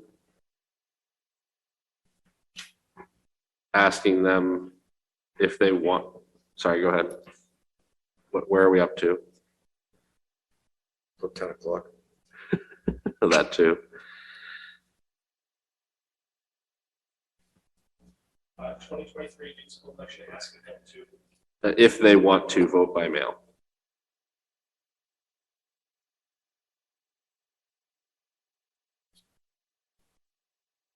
And I'd also like to amend it to include, put in reports due that the 2023 election after action report, and invite the elections manager to present that report and have a discussion with the council.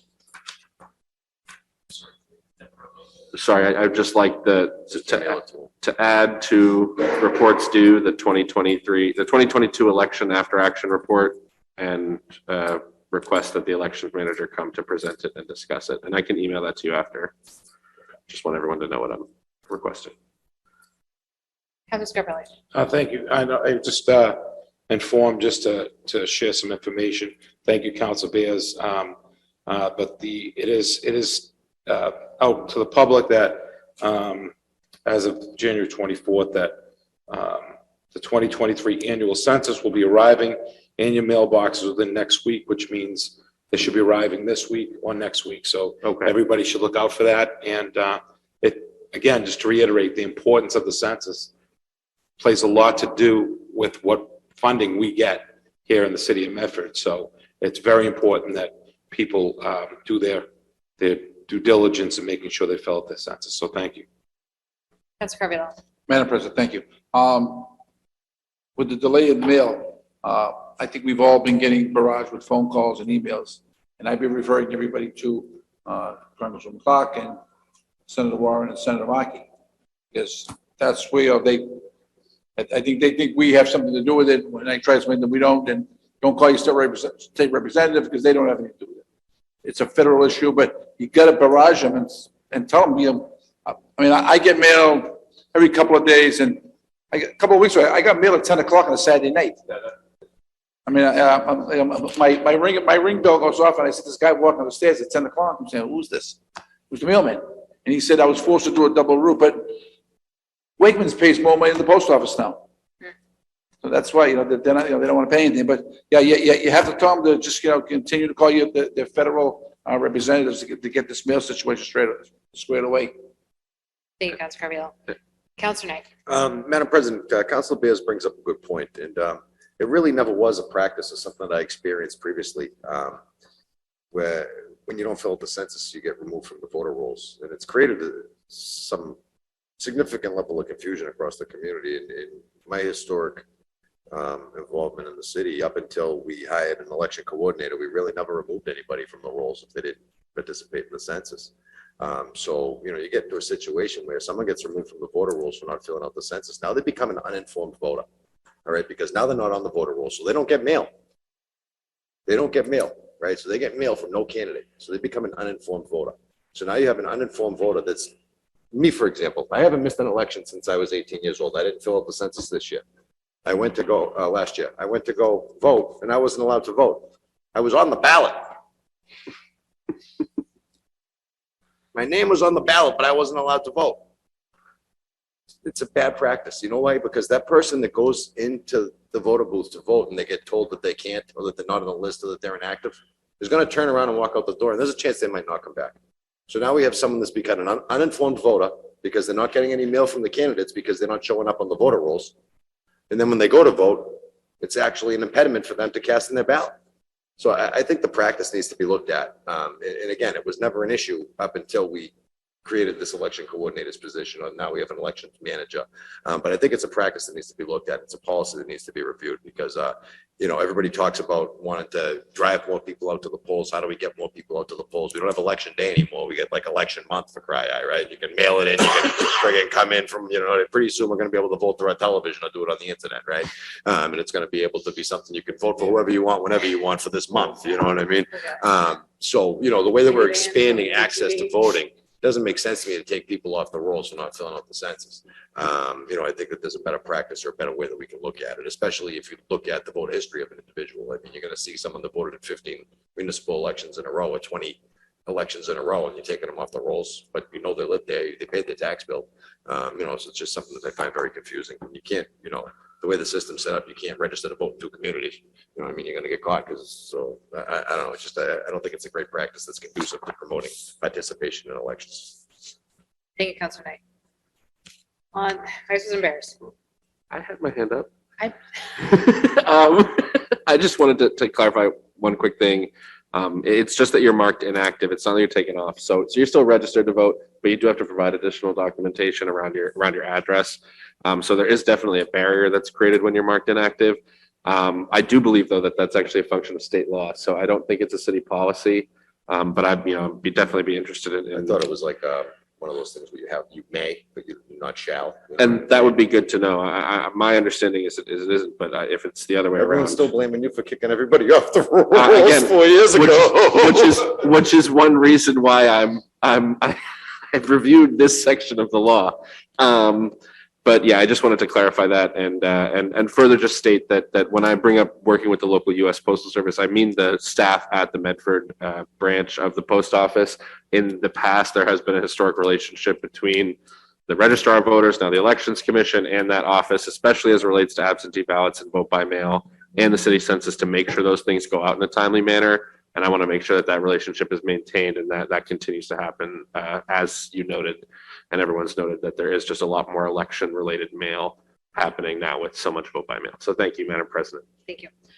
On the motion of Vice President Bears, as amended by Vice President Bears, seconded by Counselor Singh. All those in favor? Aye. All those opposed? Motion passes. 23-027, offered by Counselor Singh. Be it resolved that the City Council asks the City Administration to inform residents about 2023 tax credits they can receive through clean energy provisions of the Inflation Reduction Act, including but not limited to up to $1,200 in credit each year for adding insulation or installing efficient windows and doors, up to 30% of the cost of installing battery storage, up to $600 off the cost of a panel upgrade, up to $150 off the cost of an energy audit, 30% of the cost of buying and installing a heat pump, up to $2,000, including support for any electric system upgrades needed to make the home heat pump ready. Residents can find a more extensive list of incentives and rebates, as well as more information about the program at cleanenergy.gov. Councilor Singh. Thank you, President Morrell. I'll be brief because this resolution kind of says it all. The Inflation Reduction Act has a lot of provisions that give financial incentives and rebates for people to make energy efficient upgrades to their homes. I know that's something that a lot of Medford families are looking to do, and they might be able to take advantage of this program. I only recently saw it on the president's Instagram account. I know there are tons of different ways of getting information from the government, but I know a lot of people pay attention to the city government, to the Medford government. And so this would be a good thing for our city to do, especially to meet our clean energy goals with regards to buildings. Thank you, Councilor Singh. Councilor Carviallo. Thank you, man. A lot of these things are included in the every month when you get your electric bill. They're in there. They always, that's part of the stuff you throw away when you open it up. Or recycle. If you actually read, I mean, I personally have taken advantage of some of these things here, but every month they're in your bill and with all the other stuff there, and they encourage you to, like I just did a new energy audit. I mean, I have 2 new heat pumps. I have the on-demand hot water. So I've taken advantage of things, and I find out most of the time it's through my electric bill, and because they're inside there. So, but I say these are good things, and people should take advantage of them. For those who have gone paperless, they may not be Vice getting President it. Bears. Oh, sorry, Madam President. Wow. I can't. Just keep it going. I was trying to vamp for you. I'm recognizing I was, you. you know. I'm just No, recognizing it's you. fine. I didn't. It's fine. You vamp. You vamp. I'm recognizing you. I was gonna offer it up if people want to talk more, just because we can't vote right now. I'm sorry. I'm sorry, Madam. The most disrespectful member by far. 10 o'clock. I can't. It's the longest meeting we had since 19, what? Since Yes. 2 weeks ago. Oh, God. Hey, we're not here till 1 a.m. every night, right? Take your time, Adam. Zach's in charge. Ask Nicole. Just wanted to talk about I paperless mean, you billing. can, please speak. I didn't mean to cut you off. I just meant to recognize you. Love it tomorrow. Scott Kelly starts fighting. The revolution. Thank you, Madam President. I appreciate it. You got nothing. I'm Okay, good. great. Yeah, it was. Okay, so irrelevant. I already forgot what's this. On the motion of Counselor Sang, seconded by Counselor Carviallo. All those in favor? Aye. All those opposed, motion passes. 22-028, offered by Counselor Carviallo. Be it so resolved that the Medford City Council, DPW, and engineering departments have Eversource repaint the line on Winthrop Street that has faded in less than 3 months in the interest of public safety. Counselor Carviallo. Thank you, Madam President. I think if we went by, the lines had been repainted and the cones that have been there for the last 3 days, there. One thing you do notice, since the lines have been painted, you can notice all the valleys and all the things. It fathomed, I'm really bothered by, in front of the high school, why you're having traffic go into each other. I just don't see the safety of that. There's gonna be a head-on collision there, and it's gonna be our fault. And I said, those lines are it's just not straight, they're all over the place. I did talk with Director Blake specifically about the high school, and there is going to be some adjustment to that in the spring. Yeah, because someone's gonna die. Yeah. But I gotta say, what it has done. Point of clarification. It has, Spring of 2023? Told this spring. Thank you. it has accentuated all the valleys in that great paving job that we did there. Madam President, can we be clear that not water-based paint this time? Yeah. Yeah. Thank you. Thank you. Thank you, Counselor Carviallo, and And also, one more thing, the speed tables. Rich Corning. Oh, you're on. Where the speed tables, if there could be a light there, because at nighttime, people can't see the speed table, and listen, people don't adhere to the law all the time, and they fly over them, and it said that causes more of a safety hazard than what's there.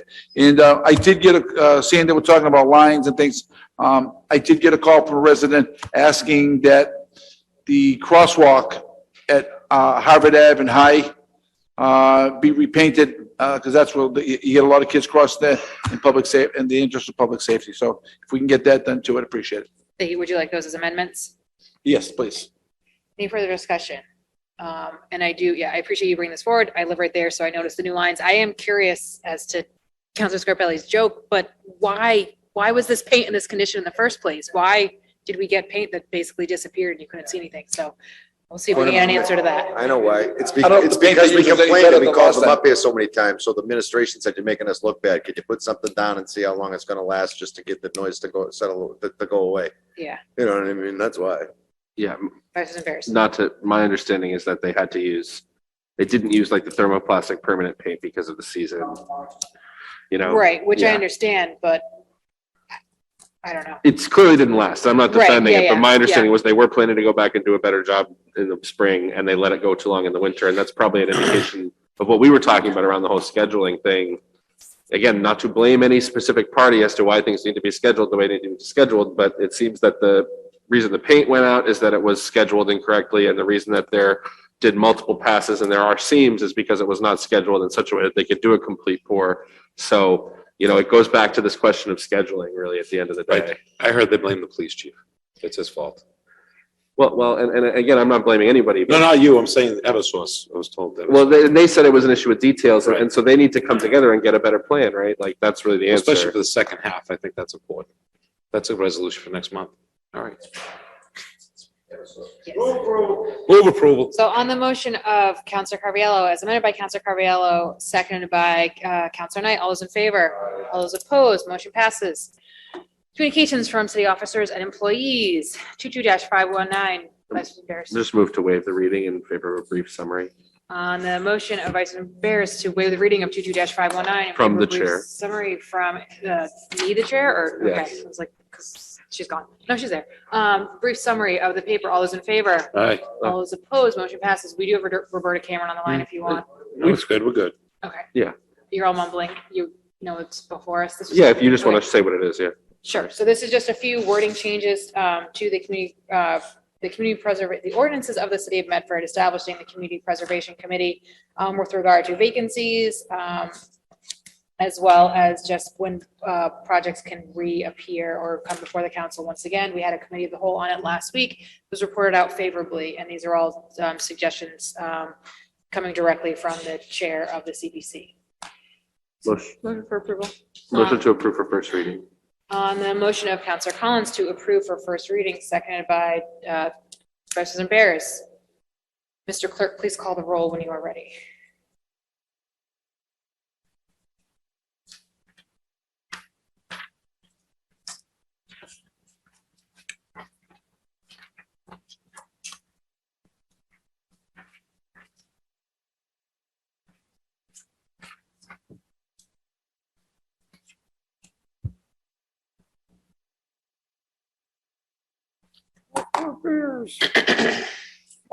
Vice President Barris. Council Carriel. Yes. Council Collins. Yes. Council Knight. Yes. Council Scarpelli. Yes. Council Singh. Yes. President Morrell. Yes, 7 in the affirmative, 0 in the negative. The motion passes for first reading. Communications from the mayor, 23-018, to President Nicole Morel and honorable members of the city council from Mayor Brianna Longo-Kern regarding Community Preservation Committee appropriation requests. Dear President Morel and members of the Medford City Council, on behalf of the Community Preservation Committee, I respectfully request and recommend that your honorable body approve the following recommendations of the Community Preservation Committee. Requesting the appropriation of $150,000 from the CPA General Fund to the Shiloh Baptist Church for restoration of the exterior of the historic building.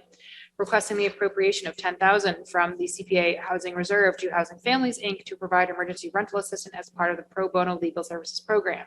Requesting the appropriation of $402,000 from the CPA General Reserve to the Office of Planning, Development, and Sustainability for the construction of new pickleball courts as part of the car park rehabilitation. Requesting the appropriation of $96,864 from the CPA Open Space Reserve to the Office of Planning, Development, and Sustainability for the construction of fitness and picnic area as part of the Gillis Park rehabilitation. Requesting the appropriation of $28,000 from the CPA Open Space Reserve to the Office of Planning, Development, and Sustainability for the design of the proposed COVID Memorial Grove. Requesting the appropriation of $9,000 from the CPA Open Space Reserve to the Office of Planning, Development, and Sustainability for the installation of a tennis/lacrosse bounce back at Denver Park.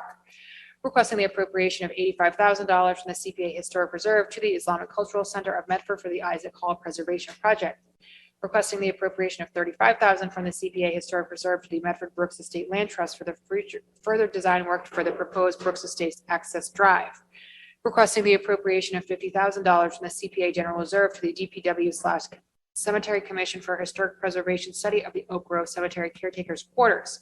Requesting the appropriation of $500,000 from the CPA General Reserve to the Medford Public Schools for the construction of the McGlynn Universally Accessible Playground. Requesting the appropriation of $90,000 from the CPA Open Space Reserve to the DPW Parks Division on behalf of Medford Youth Softball for the installation of softball dugout shelters at Hickey Park. The project will be tracked in the Community Preservation Fund by category: housing, historic, open space, and general reserve. Thank you for your consideration. Respectfully submitted, Mayor Brianna Longo-Kern. Can you repeat that again? No. On the motion of Counselor Knight, seconded by Counselor Collins to approve, Mr. Clerk, please call the roll. Vice President Barris. Yes. Council Carriel. Yes. Council Collins. Council Knight. Yes. Council Scarpelli. Yes. Council Singh. Yes. President Morrell. Yes, 7 in the affirmative, 0 in the negative. The motion passes. Thank you to our CBC friends for staying on so late. No, we got two I have under papers, suspension. Yeah, safety. Take it up with your. I have a safety Okay, concern. would someone like to motion to take the paper and then? Take papers under suspension. Advance the clerk. On the motion of Council Scarpelli, take papers in the hands of the clerk, seconded by Councilor Singh. All those in favor? All those opposed? Motion passes. 23-031, offered by Counselor Scarpelli. Be it resolved that the City Council address safety concerns in public parks dealing with dogs off leash. Counselor Scarpelli. Thank you, Madam President. I know I got a few phone calls and some pictures I can share with the council tomorrow of a situation at Harris Park where dogs are actually inside the basketball courts with the gates closed and people running around, dogs running around and residents not being able to use those areas because there are dogs off leash. So we just got a report back, one from the mayor's office. I know they talked about this pilot program that they wanted to start, if that was something that, they've started that and we just weren't informed. And then if we can, especially in the Harris Park area, if we can have the health department, code enforcement officer, maybe request them to check that area for unleashed dogs, especially with that playground area right next door being so popular. I think it's important that we just look out for the safety of our children. Thank you. Thank you, Councilor Scarpelli. And for the previous conversation about those off leash at the parks, the mayor did respond saying they've only sent out a survey. I don't know if that remains true, but that was a response a few weeks ago. On the motion of Councilor Scarpelli, seconded by Councilor Knight. All those in favor? Those opposed? Motion passes. There's another paper. 23-030, offered by Councilor Carviallo. Be it resolved by the Medford City Council, whereas we are coming up on the 10th anniversary of the Marathon bombing, are we going to open the Crystal Campbell Fountain that has been closed for 2 years? Where are the funds we allocated for that part? Councilor Carviallo. Thank you, Madam President. I think I put this out there last year. I think we're going on at the second or third year that fountain's been closed. I keep hearing there's a part. I don't know where this part's coming from. I don't know why and why this fountain can't be open. So we are coming upon the 10th anniversary of the bombing. It would be nice to have that open, maybe have a little ceremony there that day. And I was there when this was first opened. I think there should be a fund allocated for repairs and upkeep of that fountain. So if the mayor could submit a report back to us, if there is any funds and what the amount of funds are on there and why the fountain still isn't working years later. Thank you. You know, on that point, Madam President, I recall when we went through this process, I think Rick and I were the only two that were on the council at the time. Yeah. Mayor McGlynn was the mayor. And what Mayor McGlynn did was he had a huge fundraiser. And at this fundraiser, they raised a ton of money from private donors to create a maintenance and upkeep fund that would maintain the upkeep of the fountain. Then the fountain, COVID came. The fountain's been shut off for at least 3 years, right? At least 3 years. Yes. At least 3 years. But there's a dedicated account here in City Hall. And Councilor Carviallo is on point with this. We need to find out what balance is left in that account because based upon the financial spending habits that I'm seeing with this administration and the lack of financial and fiscal transparency and responsibility, I'm thinking to myself that we're in a very significant fiscal crisis here in this community because they're not sharing any financial documents with us. They're not showing us the warrant articles where the money's getting spent. They're not providing us with the quarterly updates that we're asking for on what the status of our financial picture is here in the community. So it's leading me to believe that these accounts that are sitting around for a little bit of time that had a dedicated and committed purpose that people are forgetting about are going to be getting raided soon. So I'd like to see that. Thank you. So on the motion of Councilor Carviallo, as amended by Councilor Carviallo and Councilor Knight, seconded by Councilor Knight, all those in favor? Aye. All those opposed, motion passes. We had public participation on a specific topic before, but we still have public participation on the agenda. If there's anyone who would like to speak for public participation. Seeing none. Vice President Barris. 23-01. 23-017 on the motion by Vice President Barris to take it off the table, seconded by Second. Councilor Scarpelli. All those in favor? Aye. All those opposed? Motion passes. Madam President, before we leave, I know that Saturday morning is 30 below zero. If the mayor has any plan, the city administration has any plan for any emergency hotline or anything, if people need emergency care with this dangerous situation, that be posted somewhere and maybe put on her Facebook site so we can know what plans we have in place. So Again, everybody take care. Again, the report says it's 30 below with wind chill on Saturday morning, so be careful. Thank you. Vice President Barris, did you have a motion on that paper we took off the Yes, table? just a motion to approve. Okay, on the motion of Vice President You're good. Barris to You're good. approve 23-017, the home rule petition for the adoption of institutional master plan subject to the review and approval by municipalities, seconded by Second. all those in favor? Can we call the roll? Sure. Thank you. All right, it's a home rule.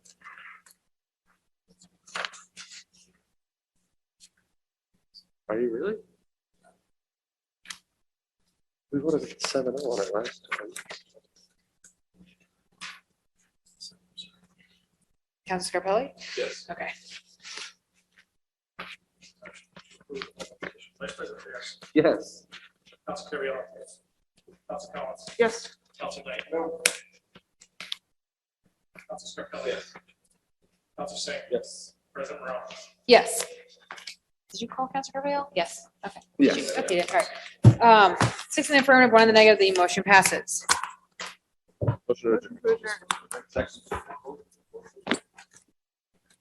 Motion adjourned. On the motion of Vice President Barris to adjourn, seconded by Councilor Collins, all those in favor? All those opposed? Motion passes, meeting adjourned.